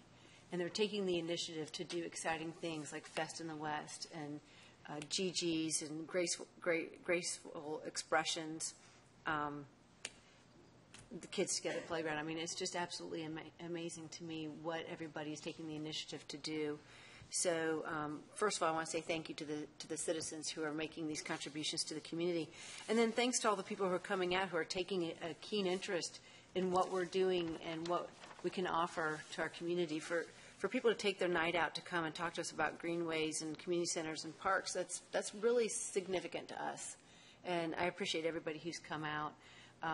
We do our level best to try to accommodate the tremendous amount of growth that we're having and the needs that growth produces. And we'll continue to try to work on it. Unfortunately, the state legislature has told us that we can't float a bond in odd years. And that's very bad for citizens, in my opinion, because it hampers our ability to take action in a time frame that our citizens would appreciate. So if you don't like that, go ahead and reach out to your state legislators and tell them to change their decision on that, because I think it's terrible. I mean, we stop and think about it, like we have to wait till 2018 to do this. I mean, that's just insane. I mean, I know there's people who are watching that going, by then my daughter's not going to want to play at a park anymore, or I'm not going to need a community center by the time you get it built. So I find that very unfortunate. But we will keep trying to chip away at all the needs that we have, particularly in Western Cary, where we've had so many new folks come. Other comments? I think it's interesting. Most of the comments we heard tonight had to do with Western Cary, and I really think we need to keep that in mind as we move forward. I'm sure the staff, and tell me if I'm wrong, Mike, is making good notes of all of these comments that were here tonight. Yes, sir. Of course, our next budget work session, we can bring them up, but I hope the staff would even have some feedback ready for us on all of these things. I mean, I'm especially interested in that missing link in the Panther Creek Greenway. I can't imagine that being a big item, but I have no idea. I'd really like to. Depends on topography, who owns the land, et cetera, et cetera. No idea. Looks easy. Looks easy on paper. But it's a great map. It's just this long. But you know, I think we really want to look at some of these things. And I agree with you, Jennifer. This is one of the more meaningful budget public hearings we've had in years. Ever. Ever. One time we had just one guy come and he talked about gun control or something that didn't really relate to the budget. So this was meaningful. And we have another budget public hearing. Yes, we did, on June 16th, I think. Is that the right date? Yeah. June 20. Wait a minute, I lost it. Where's Mr. Knapp? He's looking it up. June 16th? 13th. Yeah, the only comment besides the Public hearing on the 16th. Hearing. Okay. The only comment I wanted to make is this council has talked a great deal, especially at our last public works session, sound like public works session. Don't get all excited, Mike. Was that we wanted to see more partnerships, right? We wanted to see more people with skin in the game. And that's what I heard with each one of these. I mean, whether it's Marla Durrell Park, where they've paid for, in the instance of Kids Together, 30% of the cost of a public park, to paying for the concept plan, to Gigi's, which is free to the folks that attend, to almost every single one of these requests. It's not like I want something for free. These are people who are taking a great deal of their time, effort, and their money, right? That's what we've been saying, put skin in the game. And so that's what really resonated with me, because we've been saying, you know, you want parks, you want this. We talked about with the skate park, right, when it came up. Those kids were great, and they talked about the value to it. And one of the things we gave back to them as feedback was, it'd be great if you could have a fundraiser, right? It could be great if you had skin in the game like these other folks have. And I think that really resonates. They really want it. And so that's what I take to heart. Other comments? Well, can I add one thing? You know, when we go and talk at our budget work session, I'd like to touch on this idea of these kind of the Fest in the West idea, these little concepts of disseminating out these activities throughout the community. Mm-hmm. And I think not just Western Cary would appreciate that, but some of our other areas that are, you know, suburbs to downtown would appreciate it as well. And I'd like us to have more of these kind of community building activities go on. And so if we could talk about that in our budget work session, I think that'd be good. I didn't follow that. Are you saying like where you collaborate with public-private partnerships? Is that what you're saying? Yeah. I mean, like Waverly is starting to do things. Yeah. Yeah. I think the days, we're getting so big that the days of maybe having the one-size-fit-all super festival, you know, we have our anchor with Lazy Days, but we are so spread out. And, you know, I mean, the comment that hit me that always surprises me is it's more convenient to go to Durham than it is to go to downtown. That just kind of boggles my mind when you live on the south side. You know, so I do think the idea of partnerships, I think it was good that folks made a compelling case for those issues that are important to them. And for the most part tonight, we did not hear an us against them where it was like taking it from somewhere else. I mean, I think and so, you know, we do too much here, so let's do more here and take it away from there. I'm glad that tone does not reside in our community. And I do think we've had years where people have been tolerant because of tough times. And even though we may be still in tough times, I think we're just getting that phenomena where we're reaching that threshold where, you know, people have been waiting a long time. We brag about being family values and a community that embraces quality of life. So I think we got our work cut out for us. And I think the best thing is that we remain transparent. You see how our process works. I think the other thing is with the budgeting process, we're starting to see where we don't just keep things on, but we start looking where the funding might become available, you know, several years out. We're getting there, folks, but I think the demand is starting to catch up to us. It's my first time hearing some of this. I had two comments. I think I've kind of taken it for granted from having lived and moved in Scottish Hills 27 years ago with 6 kids, 9 and under, that they could ride their bike and walk to Annie Jones Park and to the pool. And I'm not sure I'd let them these days, but I mean, 27 years ago or 20 years ago, they say, we're going off to the pool, and they packed their food and took off, and they had a safe way to get there. They had a sidewalk, or they had a greenway, or a combination thereof, and a way to get there. And to know that people don't all have that ability, you know, I feel very fortunate. So I think I probably took that for granted for all these years, and now I'm looking at it from a different way. Somebody had a lot of foresight long ago to do things what they've done, and I appreciate what people want to do.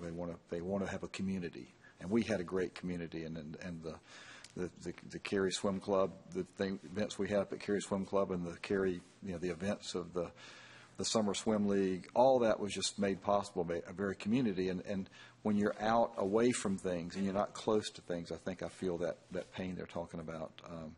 The other thing that occurs to me is when we think about priorities and we do try to choose between things, is it always about people, money, geography? Are we trying to serve the most number of people for the least amount of money to get the most bang for the buck? or are we trying to plan ahead and some other ways? Maybe that's not, I hear those things coming out as rationale, not just tonight, but at the work session, that we serve the most people for the least amount of money, and so we get the most bang for the buck. And I'm not sure that's, I've got to wrestle with that to see if that's the priority that I think maybe there's another way of looking at it other than most bang for the buck as I look at this. Anyone else? Okay. Our next work session is on Monday, June 13th, and we have a public hearing on the 16th, and we anticipate adopting the budget on the 27th. All right, very good. We now move to our next public hearing, item 5.2. It's the annexation 16A03. Mr. Nicholas will introduce the hearing. Council will take action on this item at a future meeting. Mr. Nicholas. Thank you. Good evening, Council. This request is for annexation of two properties consisting of a total of 21 acres located at 1304 Bachelor Road and 4309 Pine Rail Lane, approximately 3,000 feet north of the Green Level West Road and Bachelor Road intersection. The properties are located outside of Cary's ETJ and are currently zoned Wake County Residential 40. The request is associated with a proposed rezoning, and the public hearing on that rezoning was conducted back on April 28th. That concludes the presentation. All right, very good. Now it's time for public hearing 16A03 annexation, and I would invite our first speaker forward. Anyone to speak at this public hearing? Seeing no one, we'll close the public hearing, and as I said, we will revisit this at a future date. We'll now move to our third public hearing, another annexation, 16A02, and once again, Mr. Nicholas will introduce the hearing, and council will take action on this item at a future date. Mr. Nicholas. Thank you. This request is for annexation of three properties consisting of a total of 8.46 acres located at 3700, 3708, and 3716 1010 Road, approximately 100 feet southeast of the 1010 Road and Plum Tree Way intersection. The annexation will also include 0.39 acres of adjacent right-of-way.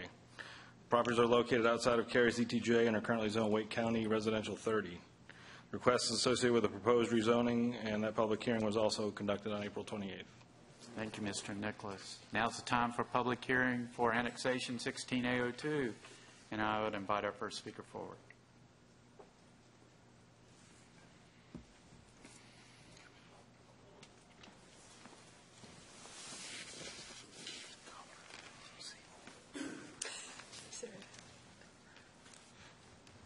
Hi, my name is Tom Gross. I'm the president of the Wren Meadow Homeowners Association, which is very close to this property. I don't have any problem with it being annexed or developed as I understand it's going to be, but I do have a couple of comments about it that I would like to be considered. I moved to Cary 6 years ago and started in the northern part of Cary and fell in love with the Black Creek Greenway at that time.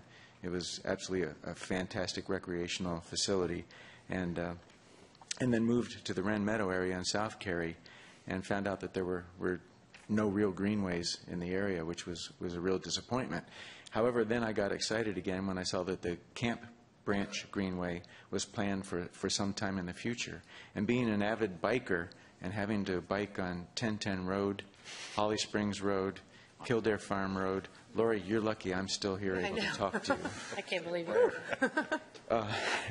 To have the Camp Branch Greenway completed, and I know that it's going to be quite a ways down the road, but I'm sure you'll be hearing from me when the bond issue happens in 2018. It would connect the Penny Road School all the way down across 1010 Road, all the communities in Stanton Place, Stonebridge Village, the new Kildare Crossing, Wren Meadow, whatever development would be going into this particular site. And it would continue along the sewer right-of-way that Cary has already purchased to go all the way down next to the Branch YMCA and eventually all the way over to the Middle Creek Schools, which would be an incredible greenway to have there. Now, the reason why I'm bringing that up is that from what I've seen from the maps, there is a greenway plan, the Camp Branch Greenway, to go along what I believe is the western edge of this particular site. And I haven't seen any exact maps to actually show that at this time. I just want to make sure that that right-of-way is there, that in fact it does stay preserved during the annexation and the development of this particular property, because if that doesn't happen, that would be a great impediment to the completion of this particular greenway. One of the things that I found out is that funding is always an issue. I don't quite understand why we don't go to the developers when they're developing an area to actually create their portion of the greenway, and then let the town worry about the connectors that are necessary. For example, which I imagine the Panther Creek Greenway is probably a connector to connect existing greenways that are already in existence. This would be a great opportunity, if it's developed, to have the developer do their portion of the Camp Branch Greenway, and maybe get Kildare Crossings, who have the greenway right-of-way in their property now, to actually contribute their part as well. And we could have quite a connector together for the Camp Branch Greenway.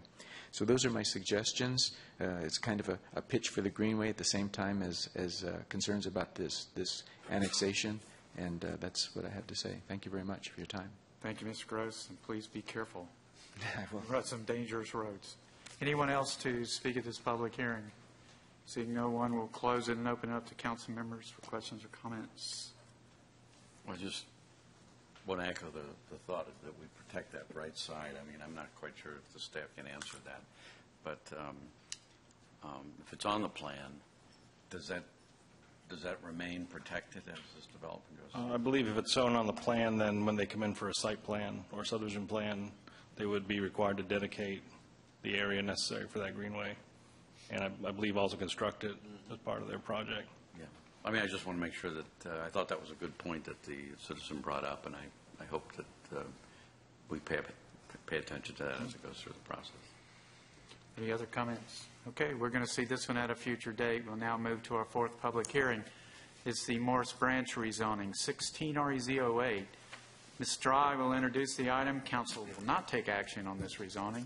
Instead, we're going to refer it to our Planning and Zoning Board, and this item will return to the council at a future meeting. This is Ms. Dry's first public hearing. Welcome. Thank you. Good evening, Council. For your consideration is a request to rezone approximately 9 acres from R40 to R8 conditional use. The subject property, as you've seen here, is located on Green Level Church Road between Ridgefield Drive and Hortons Creek Road. The property is mostly wooded. It is currently zoned residential 40. The applicant is proposing to rezone the property to residential 8 conditional use. The applicant is proposing the following conditions be placed on the site. First, limiting the land use to detached dwellings with a maximum density of 2.6 dwelling units per acre and neighborhood recreation. The Northwest Area Plan is the governing plan for this site. The future designation is medium density residential. According to the Town of Cary GIS maps, the site is impacted by stream buffers. Field determination of these buffers, however, will be determined at the time of development plan review. According to the Parks, Recreation, Cultural Resources Facilities Master Plan, there is a proposed street side trail along Green Level Church Road. According to the Comprehensive Transportation Plan, Green Level Church Road is a 6-lane major thoroughfare. There's currently no transit routes along this road. Notification of this public hearing was sent to properties within 800 feet of the site. The town held a neighborhood meeting for this rezoning on April 6th. There were 6 area residents in attendance. Questions and discussions around this rezoning included questions around the buffers, streets and traffic, housing types and densities, and I'll also mention, in general, there was support expressed from the residents that attended for the condition being placed voluntarily on the site, limiting the land use to detached residential. If you remember, there was a rezoning request a few years back that was looking at townhome uses, and in general, there was support this time for the detached residential condition being proposed. So with that, this concludes staff's presentation.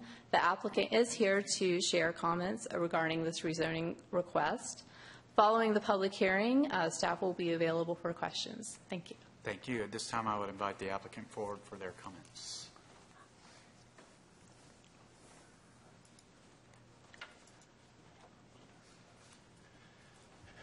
Mr. Mayor, members of council, my name is Jay Galeese, represent the applicant. I think staff, including in your first presentation, did a great job of covering all the items on the menu. Hopefully this is an easy one for her. We're asking for single-family detached, low-density, land use cluster, medium density, and I'm available for any questions you might have. Thank you, Mr. Galeese. Now's the time for public hearing, 16 REZ08 rezoning, and I would invite our first speaker forward.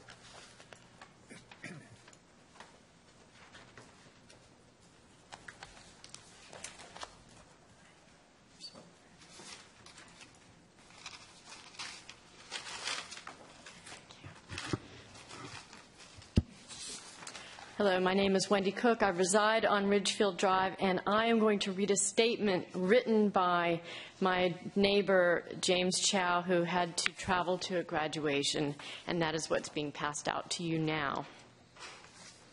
Ladies and gentlemen, members of the Town Council, staff of the Cary Planning and Development, and the Mayor. My name is James Chow, and I own the 6-acre lot directly on the entire southern border of the proposed rezoning. I would like to state for the record that I am concerned that my property could become landlocked for sewer and road access by overly dense use for houses.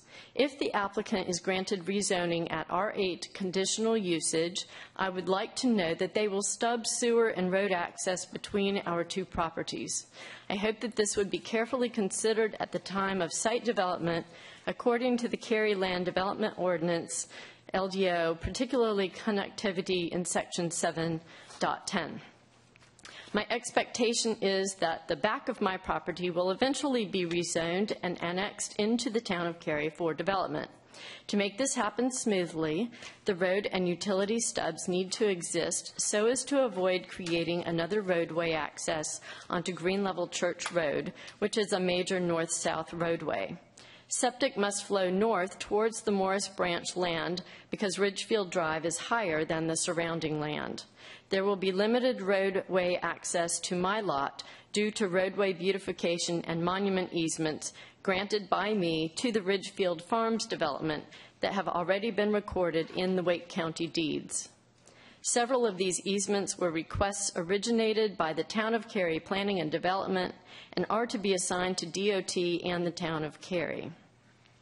I think that the role of Cary Land Planning is very important to avoid future issues if my property were to become landlocked for sewers and road access related to possible future development.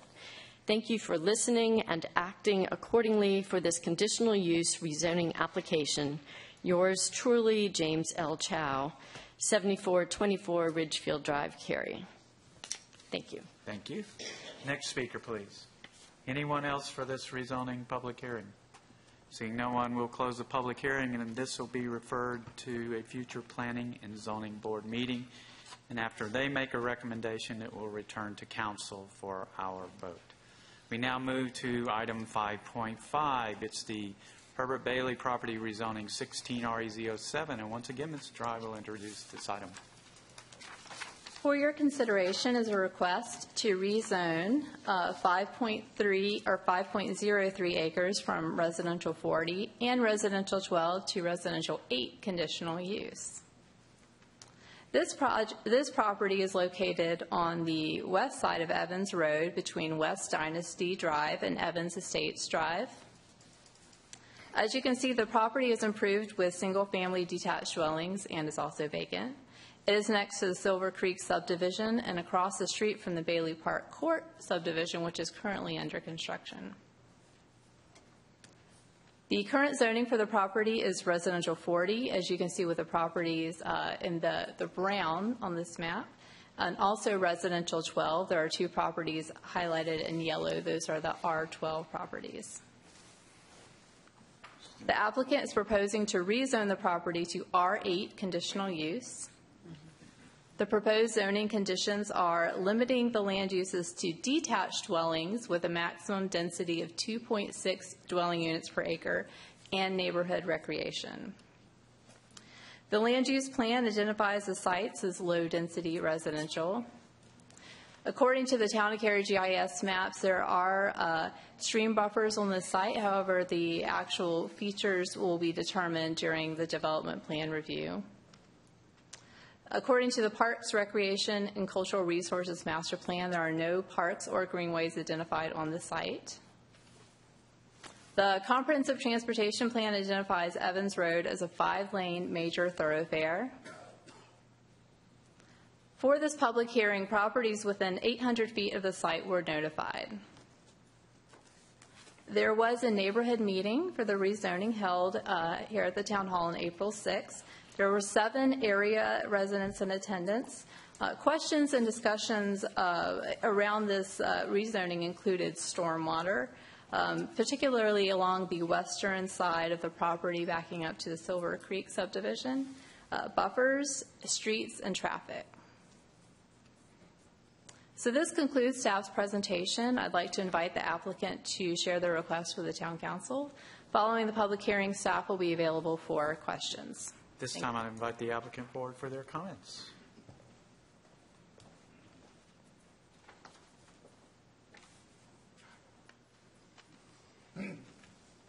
Mr. Mayor and council members, my name is Willie Hood with Jerry Turner and Associates, and we feel that staff did an excellent job presenting this case tonight. We're asking for low density.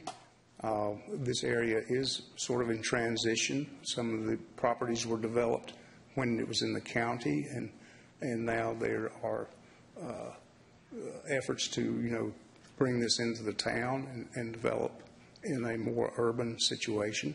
So we're asking for a low density designation. And if you have any questions, I'll be glad to answer them. Thank you. Now's the time for public hearing for the Herbert Bailey property rezoning 16 REZ07, and I would invite our first speaker forward. Anyone to speak at this public hearing? Seeing no one, will close the public hearing and open it up to council members for questions or comments. Seeing none, we'll refer this to the Planning and Zoning Board for their recommendation, and we will see it at a future date. Thank you. We now move to discussion items. Our first discussion item is item 6.1, Luter property at Carpenter Fire Station Road, rezoning 15 REZ16. Ms. Spearman will give the report. We're going to hear from the Planning and Zoning Board's recommendation, and council may take action. This will require a simple majority vote. Ms. Spearman. Good evening, Mayor and Council. This request is to rezone about 21.5 acres at the northwest corner of Carpenter Fire Station Road and Green Level Church Road. You can see the vicinity map, Green Level Church Road, Carpenter Fire Station Road, and the Arlington Park subdivision to the west. The existing zoning is R40. The proposed zoning is mixed-use district and mixed-use overlay district. And as is the case with any mixed-use district, there is an associated preliminary development plan. In this case, would be a maximum square footage throughout the site of 110,000 square feet. The plan, the PDP does include a list of permitted uses that would be allowed on the site. That list is provided in your staff report and on the preliminary development plan document, and basically includes uses that are largely commercial and institutional in nature. All of the uses are allowed in the general commercial district and in the mixed-use overlay district. There are some limitations, a couple limitations to point out. Drive-through facilities would not be located or would not be permitted in the interior, this portion of the site. However, it would be a potential use on the remaining areas. There are also several zoning conditions that relate to building setbacks and enhanced buffers and landscaping adjacent to Arlington Park. The plan also shows the connection, the road connection to the adjacent subdivision in this location. Jockey Ridge Circle was mentioned earlier, where we are showing, or the preliminary development plan does show, termination of the existing stub in a cul-de-sac. The planning director did waive the road connection from Jockey Club Circle through the development, as he's authorized to do for reasons based on topography or resources, natural resource protection. However, in terms of providing for termination of the cul-de-sac itself, once that future connection opportunity is taken away, the planning director was not authorized to remove the cul-de-sac or some form of termination in accordance with the town's ordinance. And as this was mentioned earlier, I would point out that as with the case of the full road connectivity for Northlands Drive, that would be a decision that could be made as a quasi-judicial decision if requested by the applicant. I'd also like to point out there's several conditions that are included that relate to hours of operation for particularly the larger 55,000 square foot facility, the largest building on the site, and also for dumpster and servicing vehicles coming to the site. There are conditions offered and included on the preliminary development plan related to that. I would like to point out that staff does have some concerns with those conditions, just from the standpoint of difficulties that we would anticipate with enforcement of those kinds of conditions, and just to make sure that the expectations from the neighborhood match up with what the town is able to efficiently provide. A complete summary of all of the details of the plan are included in your staff report and also on the preliminary development plan itself, but I did want to point out just some of the key features. In terms of the land use plan, the plan designation does provide for commercial or medium density residential. There are stream buffers and floodplains shown on the property.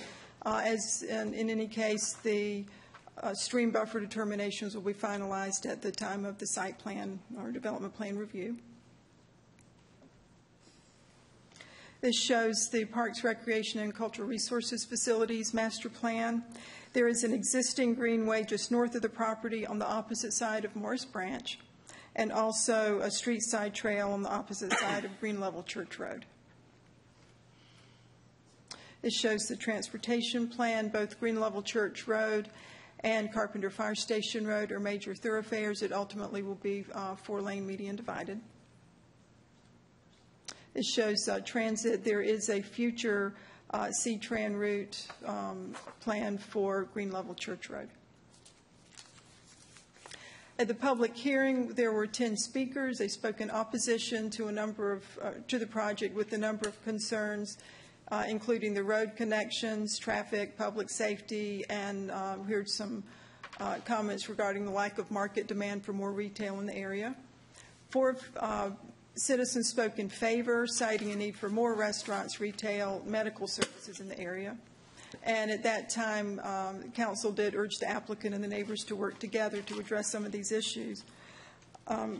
After the public hearing, there were a number of additional meetings that were held with the neighborhood. The initial public hearing was held on November 19th, so during the last few months there have been, I believe there's been at least 7 meetings, but quite a few meetings have been held.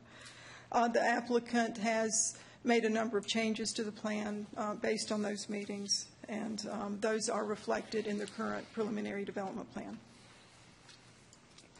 At this time, I'd like to ask Mr. Evangelista to present the Planning and Zoning Board's recommendation. Thank you, Mary. Good evening. Unlike the last time we talked, this case has a separation of several months between the comprehensive plan amendment and the rezoning.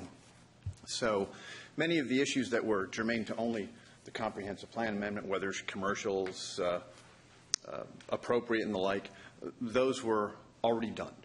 so we could deal just with the rezoning. Still, many of the issues you heard today, many of the issues we heard at the public hearing that we held involved things that were not the purview of the Planning and Zoning Board or a rezoning process. They were more site plan issues. They were more things with quasi-judicial hearings. So while we are not ignoring those things, we have to play within the sandbox that we are supposed to be in. And in that context, we only came up with a few things of note before the vote. One was watching the process in its entirety with citizen involvement. The number of folks who had issues that needed to be resolved diminished quite a bit, and we were very encouraged by that. And we also saw that some of the changes from the very first plan that was put before us did directly go towards some of the main concerns, one of them being the entrances, the number of entrances in and out. So we thought there was a good faith effort to make some changes to help things along. And since the CPA had already been done and commercial or medium density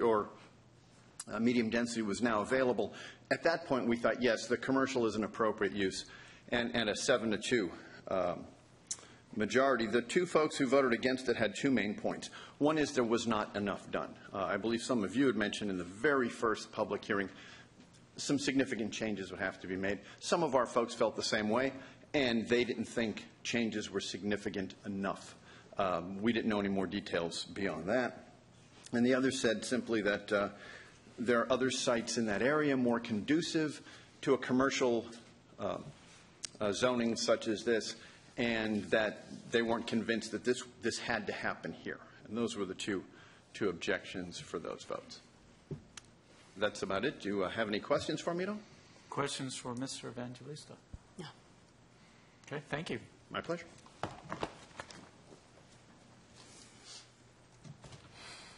And that concludes staff's presentation, and we're available for questions. Thank you, Ms. Bierman. Council members, questions? I have a couple of questions. Just Please. while Ms. Bierman's up there. So how many drive-throughs are currently allowed on this property, and where? Because you mentioned along the outer length, along Carpenter Fire Station. Is that correct?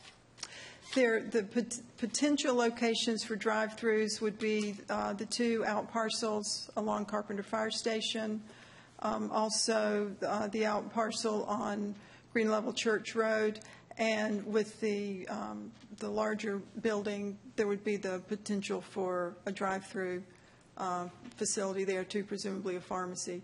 The locations where drive-throughs would be prohibited would be these locations in the central portion adjacent to the Main Street area that's been discussed that comes up through the middle of the property. Okay, so 3 on the out parcels and 1 associated with the large big box in the center. That would be potentially, yes. Potentially. Okay, and there's no conditions proposed by the applicant at this time associated with any, because at one time there was some discussion, but there weren't. Well, the conditions that are included with it are prohibiting the drive-throughs in the central area. Okay, that was the so presumably allowing it in the other areas. Okay. Yep, thank you. Other questions, comments? No, my comments. Anybody have questions first? Any question? Go for it. Okay. I think it was Martine who said when she came up that she respectfully asks us to demand better. I thought that was really well put. When we reviewed the land use plan for this and voted for it, we specifically said that we expected something very good on this site. We didn't want kind of the same old strip mall. So I've been trying to determine whether or not this suffices that request that we made of the applicant.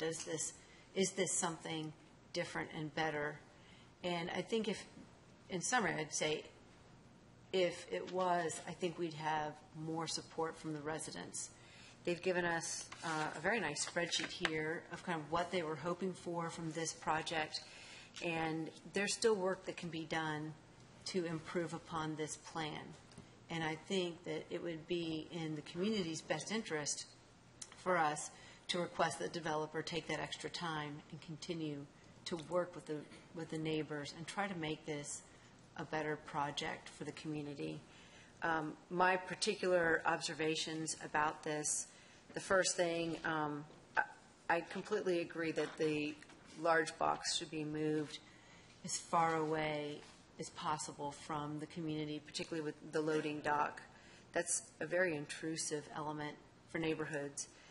For drive-throughs, I think there should be a cap on drive-throughs. I think this is too many.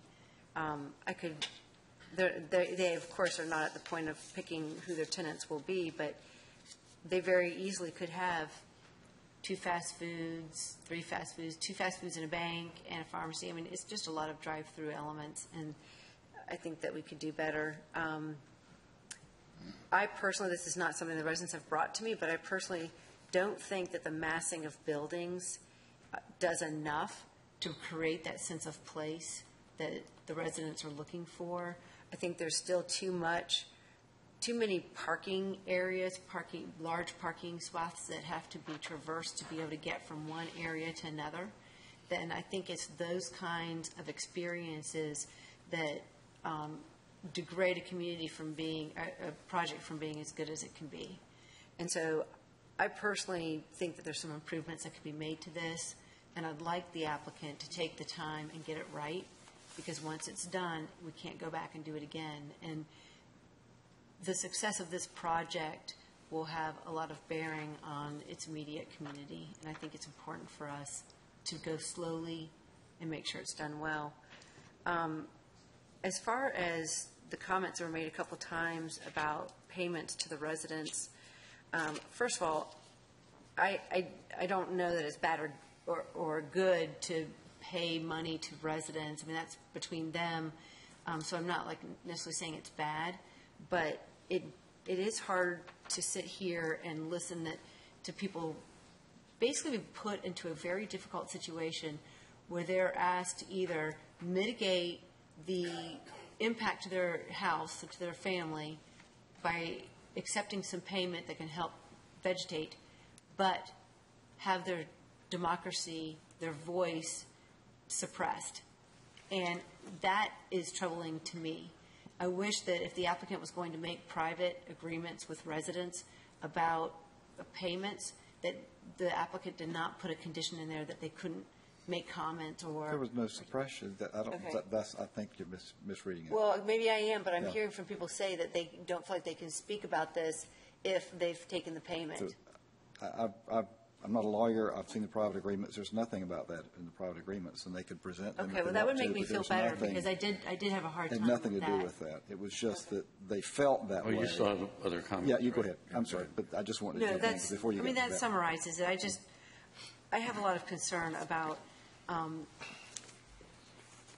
going with this project as it is. I don't think it's going to be anything different than other things we've gotten in the past. Okay. Mr. France? First of all, I don't agree with most of what you said. And I would first start out by applauding those residents and the developer and the applicant who have spent a great deal of time working on a project that, in my opinion, has come a long way and is much improved from where it began. And I echo some of the other comments that the residents had a hand in making this a much better project. I actually, along with Mr. George and Ms. Bush and Ms. Bierman, sat in on a community meeting that they had out there, and there was a lot of dissension and disagreement between the community itself, especially, I'll use drive-thrus as an example. Some people didn't want them, and all of a sudden a couple other people chimed in, oh yeah, we want a drive-thru. All we have is a McDonald's. Oh, yeah. One person actually wanted a Wendy's. The same thing for the public. Some people didn't think they needed a drive-thru there, but if you have a drive-thru with a pharmacy, when somebody's sick or they're disabled or injured, they can't even get out of their car to go into the pharmacy, then a drive-thru is very appealing to them. So while what I've tried to do is hear from all the residents that I've been listening to, not just that one group that shows up to oppose, because I've also heard from a lot that are very much in support. I thank Mr. George for clarifying the private agreement issue with the applicant and the residents. They had offered to supplant landscaping, and my understanding is that the concern was they'd rather do it themselves, make sure they got it the way they wanted it. So the developer said, okay, here you go. And if the reality is they can take that money and fix their landscaping and make a better buffer, or they can go to Disney World. There is no limit on what they can spend that money on. But those that chose to agree to the agreement, I don't think they sold out their quality of life for a Disney World trip. I really don't. I've heard a lot of concerns even expressed tonight, whether it's height or I can see the building or noise or, the reality is those concerns are going to exist whether this is built as a Publix or whether it's built as an apartment complex or something in between. Building's going to be tall. You're going to see it. I think this applicant's gone a long way towards trying to best mitigate the concerns that the residents have. And when I compare this shopping center to proposal now to what's across the street or others in the immediate area, this far exceeds what's already out there, at least in my opinion. I think the little Main Street with the two gathering spaces and the buildings clustered in the middle really makes for a place that people want to go to. And nobody's going to Publix to go grocery shopping and then want to sit in the gathering space and hang out. But if you're going to a cool little cafe or a restaurant or something like that, that's where you're going to, look to stay a while and hang out. And I think they do that. Your ice cream would melt. Yeah, well, wait. Just like I said, I'm not going grocery shopping with all my bags and then want to go hang out for a while. So, But some people do go to a place for dinner and then they might walk over to a grocery store. Sure. You can't just assume that everybody goes in, loads up on $150 worth of groceries, and then leaves. I'm very pleased. At first, we kind of started out as they opposed the use. And I think as time gone on, whether they've gotten comfortable with it or realize it's a better use, now it's a critique over certain elements of the proposal. I don't think we heard one thing tonight, nor have I heard in quite some time about the use. I disagree entirely about reorienting the building and putting the loading docks along green level Church Road.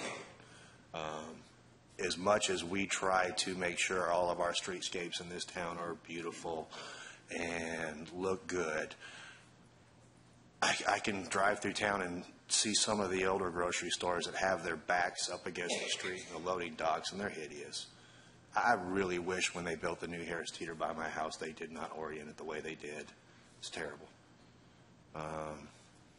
It's probably going to take 30 years for the little trees they planted to even remotely hide it. But the loading dock is 300 and whatever feet away from the nearest residence. They've put correct me if I'm wrong, isn't there rules and stipulations about when the trucks can come or the trash trucks can come, or did I misinterpret that? There are conditions that are included on the preliminary development plan to limit that. Okay. So it's not like you're going to have them at 3 a.m. Midnight to 6 a.m. is prohibited. Got it. The cul-de-sac, I'm actually surprised that's a concern of folks. We're taking a street stub and you have to terminate it somehow. If I'm a 12-year-old boy, I'm looking at this cul-de-sac going, woohoo, I just got a new wiffle ball field. I mean, I think it's cool. I'm not really sure why they'd prefer just a dead-end road. The walking trail part, somebody spoke that they were concerned for their family's safety or something. I don't get that. Could it be better? Yeah, maybe. I think it's a lot better than it was when it started out, and it's gotten to a point where I'm happy to support it. So those are my comments. Other comments? I have a couple, but go ahead. I do too. I'll wait. Regarding the cul-de-sac, I guess the alternative to the cul-de-sac would be that there could be trees there and be more of a buffer. So I think that's why the neighbors would rather have solid trees and have the cul-de-sac. But do I understand correctly, to get rid of that cul-de-sac, that's a quasi-judicial? Correct. Okay. So don't want to talk much about that, but it does appear odd on the plan. I can understand the neighbors' concerns. Drive-throughs really don't bother me. I mean, I'm not concerned about that. The reason I would, if I were to agree with you, Mr. Robinson, as far as tabling this, the only thing that would make me table it, and yes, I suppose there could be a tweak here or there that makes it better. There always can be. But the one thing that would make me want to table it, and I don't really want to table it, but that would make me, is if they could do something with the loading dock. If that loading dock could be moved to another location. That's the major problem for me, I guess, with this. And I don't want it on Green Level Church Road. So I don't know if there's anything more that can be done with that loading dock. If there is, and I'm not good at figuring those things out, so if there is, it's wonderful, and maybe give it more time and they can work it out. But other than that, I think there's been a lot of discussion back and forth with all parties on this thing, and there have been more changes made to this plan than in any plan I've seen in a really long time. And I basically think it's a good plan, the way it is based on what we can do tonight, not counting the quasi-judicial portion of it. If the loading dock could be changed, that's a good thing. Underground. Well, since you're speaking of that, and that was one of my questions. Oh, I'm sorry. I'm sorry. I said underground. I whispered. Okay. Underground loading dock. So there were a couple of concerns, and the first thing I want to say is more a question. Is there a sidewalk connection from the Greenway and the Greenway that's being constructed to this development? Because there's a Greenway on the north side. It's the house. It comes up by right, but Mr. Shue's first house. It's the if you look at the black and white drawing, it's clear. Well, it's clearer. Right. I'm talking about the future development. The future. Right. What's Across proposed? The street? No, what's proposed? Is it going to dump into the Greenway, in the cul-de-sac, and then? Oh, okay. That, all right. It looks like it goes into what would be the it goes cul-de-sac. into the sidewalk around get it. over. Is there a sidewalk around that cul-de-sac? Yes, there's a sidewalk around the cul-de-sac, yes. And then there's a connection so the Greenway is, can you put the pointer off on the side? Today it's on the north side, right? Between that house and that's exactly where it comes out, right there. Right there. Yes. And then. And that's yes, right. So this is where the Greenway stubs currently are what's shown on the plan, and then that would continue to come around the cul-de-sac to connect. Okay, I just wanted to make sure that yes. was clear because it wasn't marked as a Greenway. It was just marked as a little sidewalk, right? So that was my first question. But I do appreciate the work that's done by all sides. I thought it was interesting that the applicant, of all folks, said that they felt it was better because of citizen input. And I think that's always telling. I also think that this list is quite telling. I mean, if you look at the list, more than a third of them, assemblers agreed to of the requested requirements. Now, some can't be agreed to because the town of Cary doesn't allow them, right? So I didn't even take those off the list. I included them in the 37 items, right? So I thought that was quite telling to show that there's been good faith effort. With respect to the loading dock, and the reason I went right off of yours, there's a Harris Teeter right by my house at Stone Creek. And that loading dock, which is on the back, almost directly abuts. There's a road behind it, the homes, and it's significantly less distance than this is, with hardly any buffer at all, a berm. And, so I went by to see, so how bad is this? I couldn't hear the trucks during the day. I didn't even actually know it was there. I was glad that I got some emails to go and look at them. I also went and looked at looked up the Harris Teeter on Davis Drive that has homes right behind it, the one by McCrimmon. Now that's Morrisville on the other side, so they didn't get maybe as much as a say. But that one also has about probably a 30-foot buffer. So I do appreciate that this is difficult, but this is a 300-foot did I get that right, Ms. Behrman? 300 feet? Approximately. From the loading dock to the closest house, with, of course, all of this berm. So I'm not as, I don't have a pain point with it that I would if the loading dock were on the other side. Then I might be more concerned with that. I also thought it was interesting that some of the residents in the area have said, listen, we want more drive-throughs. You know, there is only one drive-through there in that whole area, one lone McDonald's, right? So I think in that space, I think there are other residents that are complaining. I am concerned about the traffic on Carpenter Fire Station, and I definitely hear that. And I think that the applicant's done a great job of reducing the number of entry points. If it were me, I'd prefer to have them, you know, on Green Level Church Road, because I think that's a wider road, easier to get in and out of. So I really feel like this, it's come a long way. I hear, Ms. Robinson, what you're saying about, you know, give them more time, but I don't know. I'm Siri, but I don't like talking. Siri likes it. I don't know what else we would get from that, right? And when a citizen talked to today, I think it was Martine I spoke to, and I asked her, what do you think you might get from tabling it? What else could Sembler bring to the table? What else do we think? You know, maybe the loading dock moved. I didn't have so much a problem with that, but, you know, maybe a reduction on the number of drive-throughs. I don't know. They're pretty far away from the development. So I'm trying to figure out what else do we get by delaying this when, you know, are we holding out for something that's so much better?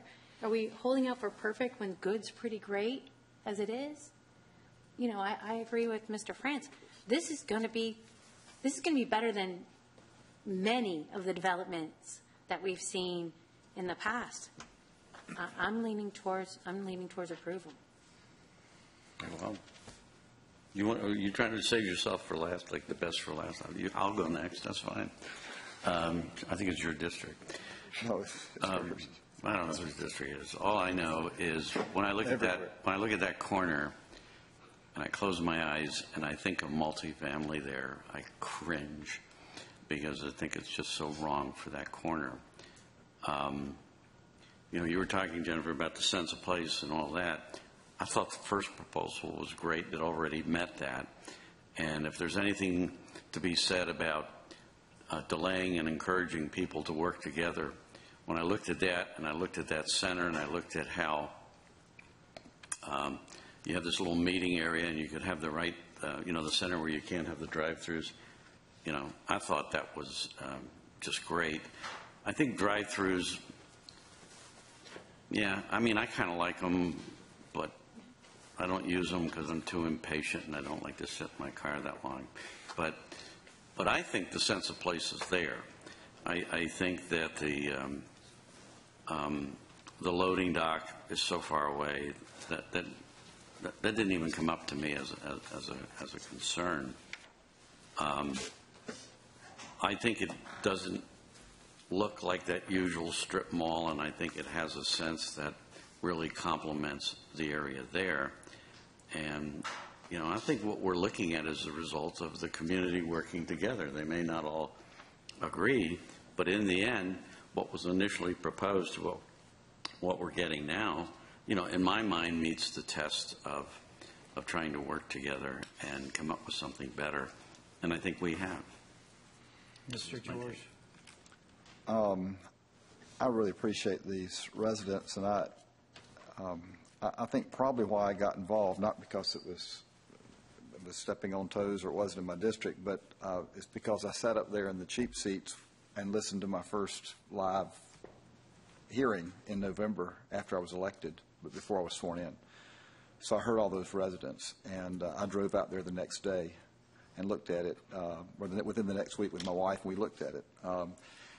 And having met with Shu and Brian and Ashish and Tim and Martine and others that were out there, and Matt and even door knocking that neighborhood every door, and speaking with all the residents, I felt like that we made progress and they were open-minded to it. I do feel like there was the developers stubbed their toe on this cul-de-sac in the drawings because it did disappear after the original drawing and stayed off there. And then in April it came back because the town wouldn't waive the cul-de-sac. So they really wanted there to be no cul-de-sac. The question is, what do you do without a cul-de-sac? I had the same comment. My kids love the cul-de-sac. If I'd been on the cul-de-sac in a corner, I'm sure we'd have had a lot more skateboard accidents. Mm-hmm. I just feel like that was a mistake. And the question, well, what do they do without a cul-de-sac? How long has the neighborhood been here? 10 years? Just 06? When was it built? I don't know the specific date. I don't know.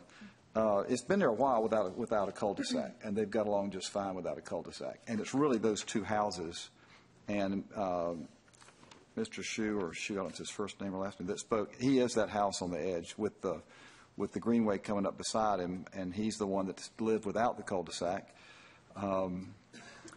He called it a parking place. I don't think it adds a parking place. I don't think anybody would go park there and walk through a little path to go shopping unless it's his next door neighbor or something. I don't think anybody would. No one would drive through there to park. So I don't think it's a parking space. I don't have a problem with it. They did bring up, and if the HOA agrees to it, Sembler is willing to move the cul-de-sac on the other property, but they can't show it because they don't own the property. They don't have a problem. They just have to put a cul-de-sac in if we require a cul-de-sac. I also had a question about this enforcement that you had a question about, Mary, is that, so what is our remedy if a truck comes through at 3 a.m. and we get a complaint from a resident that said they weren't supposed to?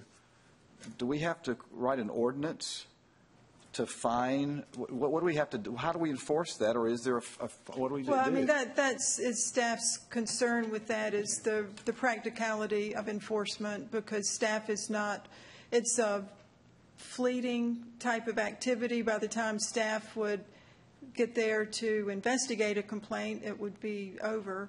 And as we cite people and, assess fines and those sorts of things, we have to document the activity that's in violation. So we just point that out as if there's an expectation on the part of the neighborhood that if something happens at 3 a.m. that we can, that in a short amount of time that behavior could be changed. We're just concerned with setting up unrealistic expectations with what realistically the town is able to do. Okay. The other is the transportation question. I really want to understand logistically on the loading dock, and I don't know if it was transportation. Maybe you can address that.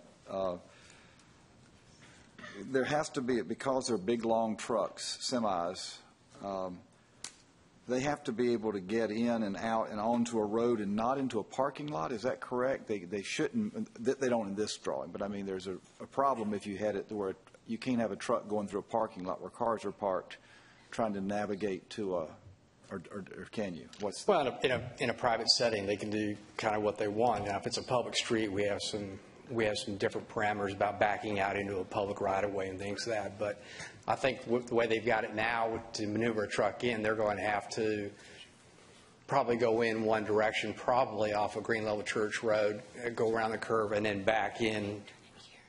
But they are going to be backing in from that private street, that loop street that goes in there. So, but they do have a lot more latitude for backing maneuvers in a private street development. Okay. And then this is a site plan, I guess, if it goes to site plan. I don't quite understand. I know PDP is preliminary development plan. That's what we're looking at, in effect, right? Yes. So the difference in that and the site plan isn't just elevations and whatnot. If they find some difficulty with something, there could be a slight modification. It can look close to this. I'm not quite sure it can be. I mean, the preliminary development plan isn't exact, but it does set out the basic parameters. And if you look at the way that it's described on the plan document, it speaks to the number of access points, the number of buildings or the number of building areas. So it basically backs into limitations that would closely resemble the layout that's shown here, giving some flexibility do a final design based on the final engineering and the grades and those sorts of things as everything gets finalized and engineered, as it hasn't gone through that level of detail for the site plan.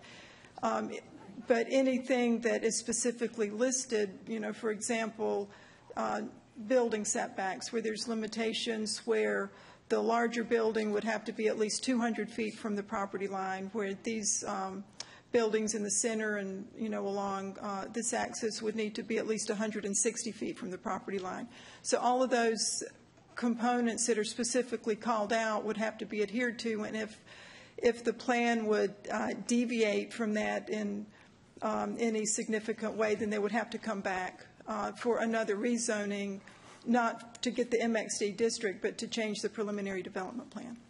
Okay. Then the last, I also would like to commend all of them in getting together and inviting me and being participant in it. But I do think that I've seen and I appreciate Simber's concessions, and I believe the neighbors on Northlands Drive especially didn't want to look down their street into a parking lot, and I believe that it is cut off in a little bit in your view. I can't quite see it, but the black and white one's not the current plan. And I appreciate that Simber agreed to block it off so people can't come down Northlands Drive and go straight into a parking lot, which is also probably a safety thing as well as good. So I do appreciate all that they've done. I don't think they can reorient the building anymore without putting the loading dock back up to a road where we don't want a loading dock backed up to, and 300 feet is an awful long way. So those are my comments. I do appreciate everyone, and it's been a great experience to meet everybody. Ms. Robinson. I just have a quick question about the loading dock. So it appears, and you can correct me if I'm wrong, the loading dock has the part of the building to the east and then the part where the truck pulls up to the west. And is that correct? Am I reading it right? That pale gray is where... That would be where it would need to back up. That's where it needs to back up. So wouldn't it be better for the neighborhood if they just reverse the orientation so that the bulk of the building was a little bit further west and the place where it pulled up is to the east? I'm just asking if you just rotated those. I mean, it seems like that would be less intrusive for the community. Oh, if the dock was blocked from the neighborhood by where it's jutting out and the trucks coming up on the other side. Right. I'm just saying. I mean, I think there's little things that can be done on this plan that would. And I think that that kind of detail on the plan is something that could be done with the site plan. Okay. The preliminary development plan isn't at that level of detail with it. If the building is oriented in this direction, meets the setback requirement, and the loading dock is on the back side, then from the zoning standpoint, that could be, I think that's something that could be adjusted as part of the site plan. Mr. French? Make a motion to approve 15 REZ 16. Is there a second? I'll second. Discussion. Yeah, one last appeal for this. I feel like we're hostage to quasi-judicial, which I'm not a fan of, as you know. Is there anything that we can maybe look at, can they just pay a fine and get rid of it? And, like it's easier to get forgiveness and permission and say, whoops, we dug it up. Not putting in the cul-de-sac, you mean? Yeah. I mean, do we really? They can come to us for a quasi for the cul-de-sac, and that's all we consider now is the cul-de-sac because we changed the rules. So they don't have to do the whole site now. They just come and I understand that, but I don't want to do a quasi. He doesn't want to force I just want to get rid of the cul-de-sac. No. You want to? So if they do it. We had an ordinance to me, it's more a few months ago. Yeah, we have an ordinance around this. They can go through the process. All right, never mind. Then we can fully vet the cul-de-sac. Never mind. I know where I'm going now. I definitely I'm going to lose this one. disagree with you on this one. We had an ordinance amendment a few months ago that would have allowed us to do that at the rezoning, and we. I got the message, guys. I got it. All righty. Any other comments? We have a motion on the table. All in favor, please say aye.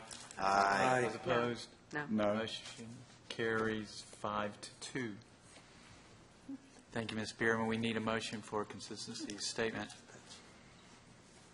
Consistency done. Make a motion to approve the statement of consistency and reasonableness. A second. There's a motion and a second. Discussion. All in favor, please say aye. Aye. Those opposed? No. Motion carries 5-2. Thank you, Ms. Bierman. Now move to item 6.3, Wake County Occupancy Prepared Food and Beverage Tax 2016 Financial Review. Mr. Bailey will present the item and council may take action. Good evening, council. We are in a process working with Wake County and Raleigh on a review of the financial model. This has been sort of a new process, as I understand it, fairly open and available. There's been Councilmember Smith and Councilmember George have been involved, Lana High and myself. So a lot of opportunity for different perspectives on what's occurring at this point. They are moving towards a 3-year review as well. So there'll be more opportunities in the future to look at this than we've usually seen in the past.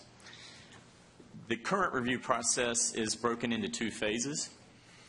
Phase 1 is essentially let's say sort of a status quo or baseline so that they can get something into their budget process, which is just like us coming up at the end of the month. They have a deadline under state law to incorporate some of these things. They've made some minor changes so far to that model, primarily following in what has been done in the past and mostly in the area of maintenance. We've made comments in 2 ways. We've made comments generally about the model and looking at long-term changes. We've also made a request for some specific maintenance funds for 3 of our venues, Wake Med, USA Baseball, and the tennis park. We received information today in the meeting, and they are asking us to consider or defer their decision until Phase 2. They haven't denied our request. They haven't approved their request. They just say it has merit, and they'd like to consider these new types of requests in Phase 2. They've also clarified for us that pretty much anything, I think, is on the table in Phase 2. We were concerned that if we didn't get a request in at Phase 1, we'd be told later, too late, and you can't deal with that. So a lot of our concerns were addressed today. Not that we were satisfied and got approval for anything, but we at least feel like we have an option in Phase 2 to have some of these things considered. We also believe we'll ask for new projects in Phase 2 that aren't even in the request. We may ask for an expansion of a Wake Med soccer park or something really big as well, as we know more about what funds will be available from the 3 available pots of money that they can consider to move around some things. So we've learned a lot in the last few days. It's a very fast process. We wish we could have gotten more information to you along the way, so this is sort of a first update. Even when we wrote the staff report, we had so little, we really had to come with a verbal update today about where we're at. So we're at a point we would say we believe we could consider just continuing to ask for things in Phase 2 that will continue into the summer. We had a pretty big request that was difficult for them to process between Monday afternoon and Tuesday, basically, when they made a lot of these decisions and put together their presentation and their model back. So we're hopeful we can continue to make progress, continue to make requests, and in Phase 2, hopefully we can get some additional consideration. As you know, there's been a longstanding concern about, as time has gone on, sort of this balance between what gets generated in Cary has changed a lot. When we were a very small community in 91 and the number of restaurants and hotels and things we have has changed a lot. Now we're approaching 20% of this combined occupancy and prepared food and beverage taxes probably are generated in Cary, and really we got a pretty big gap in what returns does. Not that we're expecting 100%, but trying to get something a little more balanced. So with that, any comments or perspective from council is what we're seeking tonight, and we'll continue to work on this. But if you have any specific direction or information, we'll be happy to try to pursue that. I have strong feelings about this. So do we. Reel it in. But I can tell you, I am losing patience. We don't have a voice.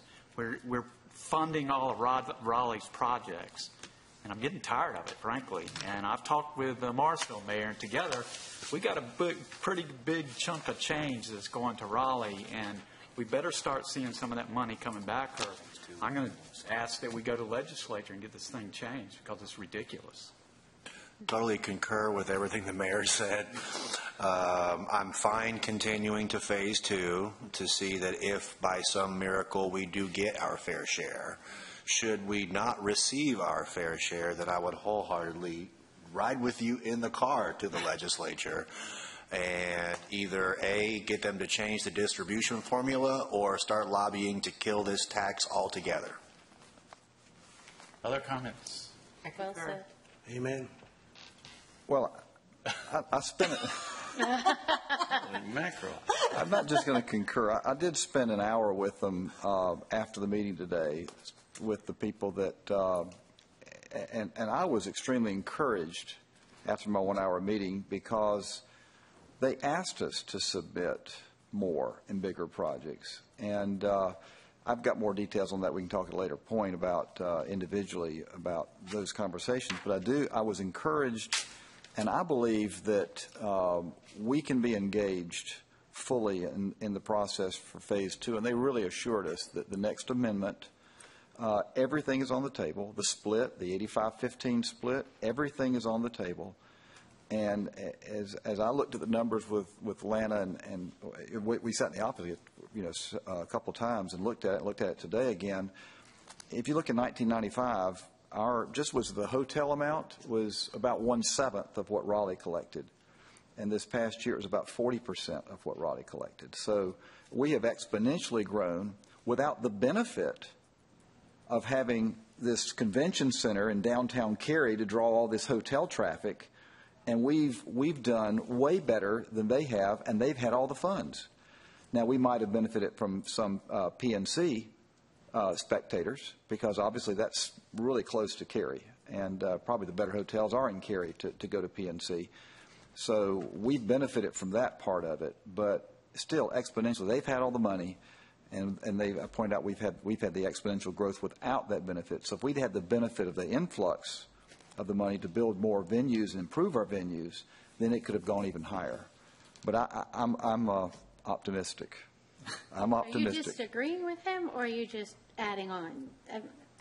I'm optimistic that something will happen in this phase 2. You're hopeful, or you not be hopeful? Okay. Oh, are you? I'm optimistic that they'll take this threat seriously because it's 3 Raleigh council members and 3 Wake County commissioners that make the decisions. We don't have a voice, and so they better take it seriously, our concerns. I think the lesson learned from this whole thing is to be careful about how formulas are set up when you set up a tax distribution, and not do something like, well, Cary generates 5%, so forever they will be 5% of recipients.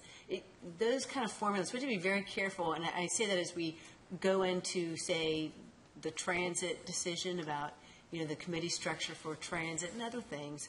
We need to make sure that we are not setting up a formula that will put our community or any other community that right now is smaller at a disadvantage.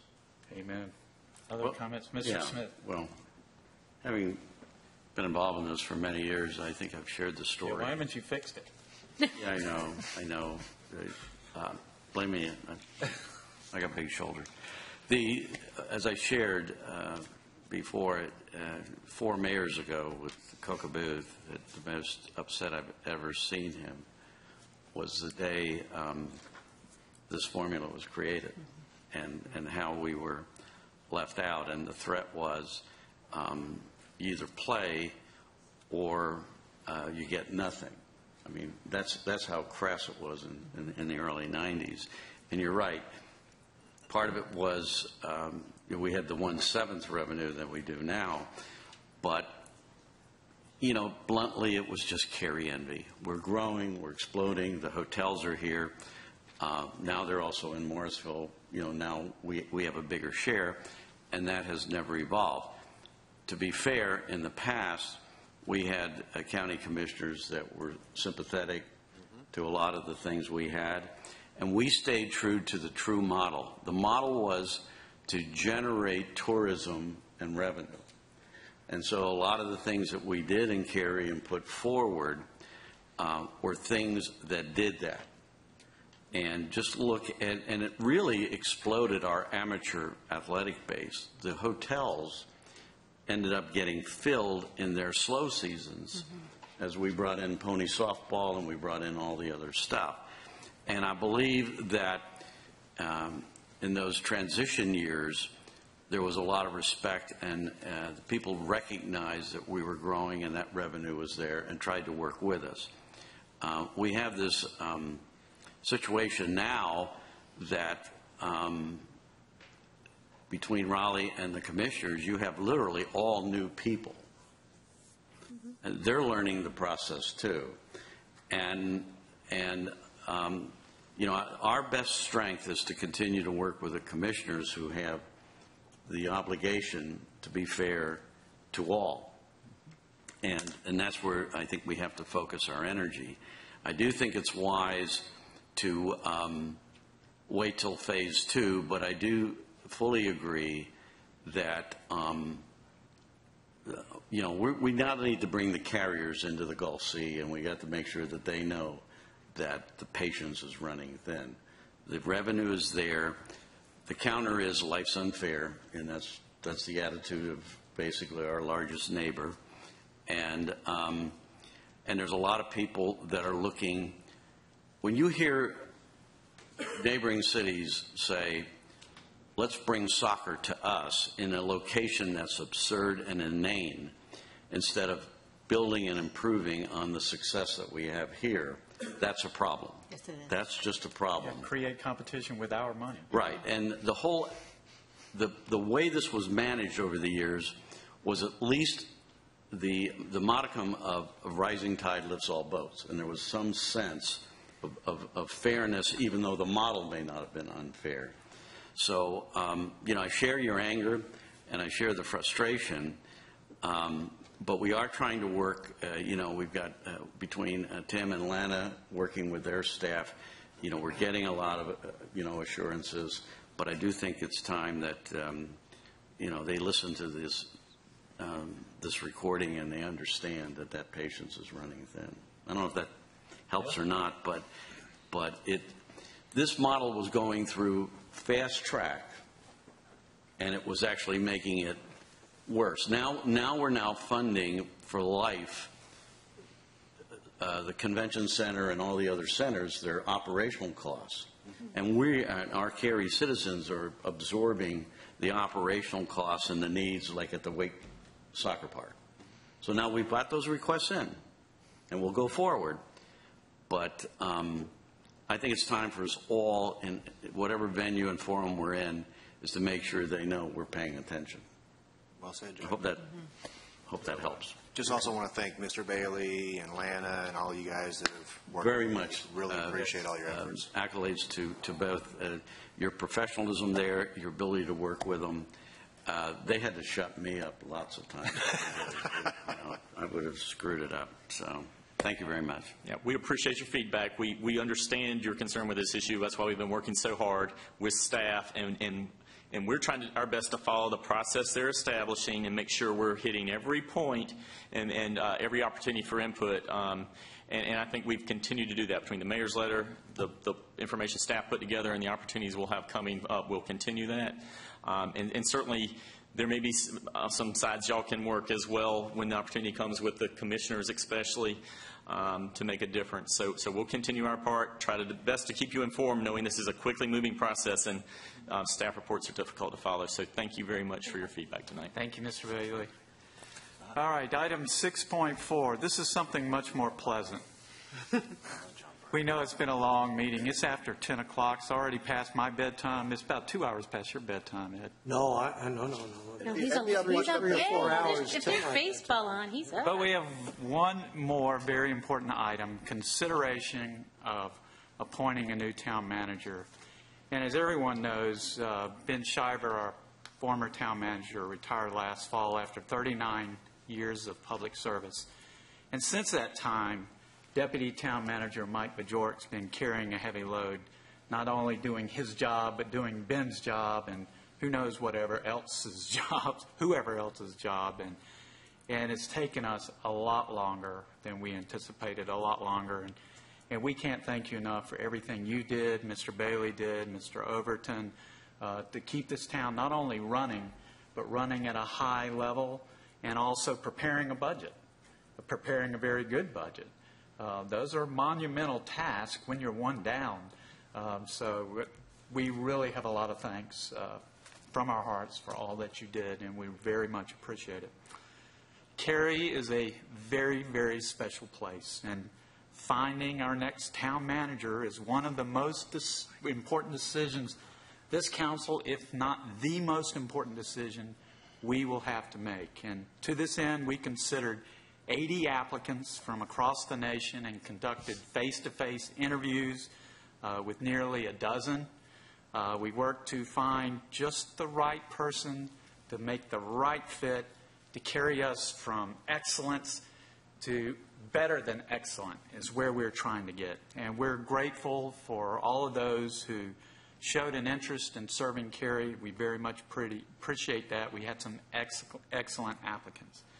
Tonight, I'm happy to report that there appears to be one candidate with the education, experience, personality, passion, and the heart to be our next town manager. That person is Sean R. Stiegel. He's the city manager of Elgin, Illinois. He has 20 years of government experience plus work in the private sector.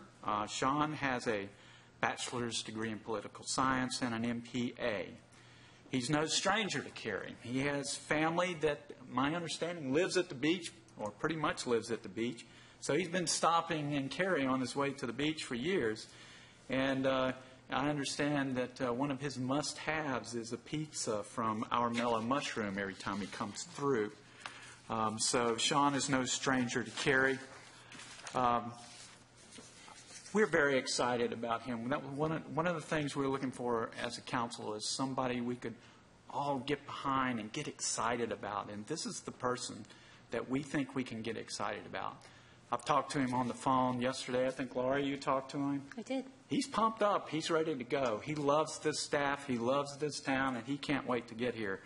So with that, I would like to make a motion to appoint Sean R. Stiegel as Cary Town Manager with an effective date of August 4, 2016, and authorize me, the mayor, to execute the employment contract. And I would ask that all council members second this motion. Second. Any discussion? Well, I would like to thank Human Resource Directors. Renee here? Up top. Hiding up in the cheap seats up there. Renee's been with us through all the Saturdays, all the nights, all the meetings we've been through, all the interviews, and we can't thank you enough for helping us through this process. It's been a long process, and I can't imagine doing it without you, so thank you very much for helping us get through it. Any other comments from council members? We're getting there. I got a motion. Just make sure you don't forget. No, I'm not going to. Okay, all in favor of the motion, please say aye. Aye. Those opposed, the motion carries unanimously, and ladies and gentlemen, we have a new town manager. All right. All right. Very good. Now it's time for a closed session, and Laurie, that means you're on. All right, that pursuant to GS 143-31811, I make a motion that we move to hold a closed session to consult with attorneys employed by and or retained by the town in order to preserve the attorney-client privilege between the attorneys and the town. Among other things, the council expects to receive advice concerning the following lawsuit: Town of Cary versus Charles Michael Sattler and Carla F. Sattler et al., and to consider the qualifications, competence, performance, character, fitness, conditions of appointment, or conditions of initial employment of one or more individuals or prospective public officers or employees to prevent the disclosure of information that is made privileged or confidential by GS 143-31810E. Second. There's a motion and a second. Discussion. All in favor, please say aye. Aye. Any opposed? Motion carries unanimously, and we're in closed session.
We'll reconvene our council meeting, and I'll entertain a motion to adjourn. So moved. There's a motion and a second. Discussion. All in favor, please say aye. Aye. Any opposed? We are adjourned. Thank you.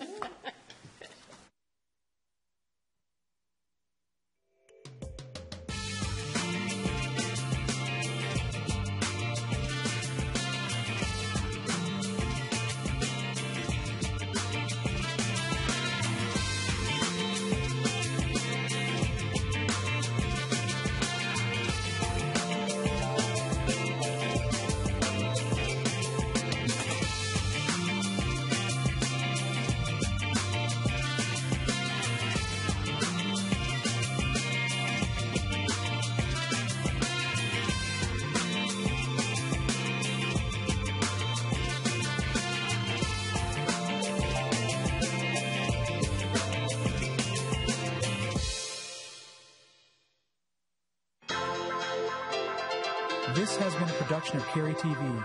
Visit the Town of Cary's website at townofcary.org.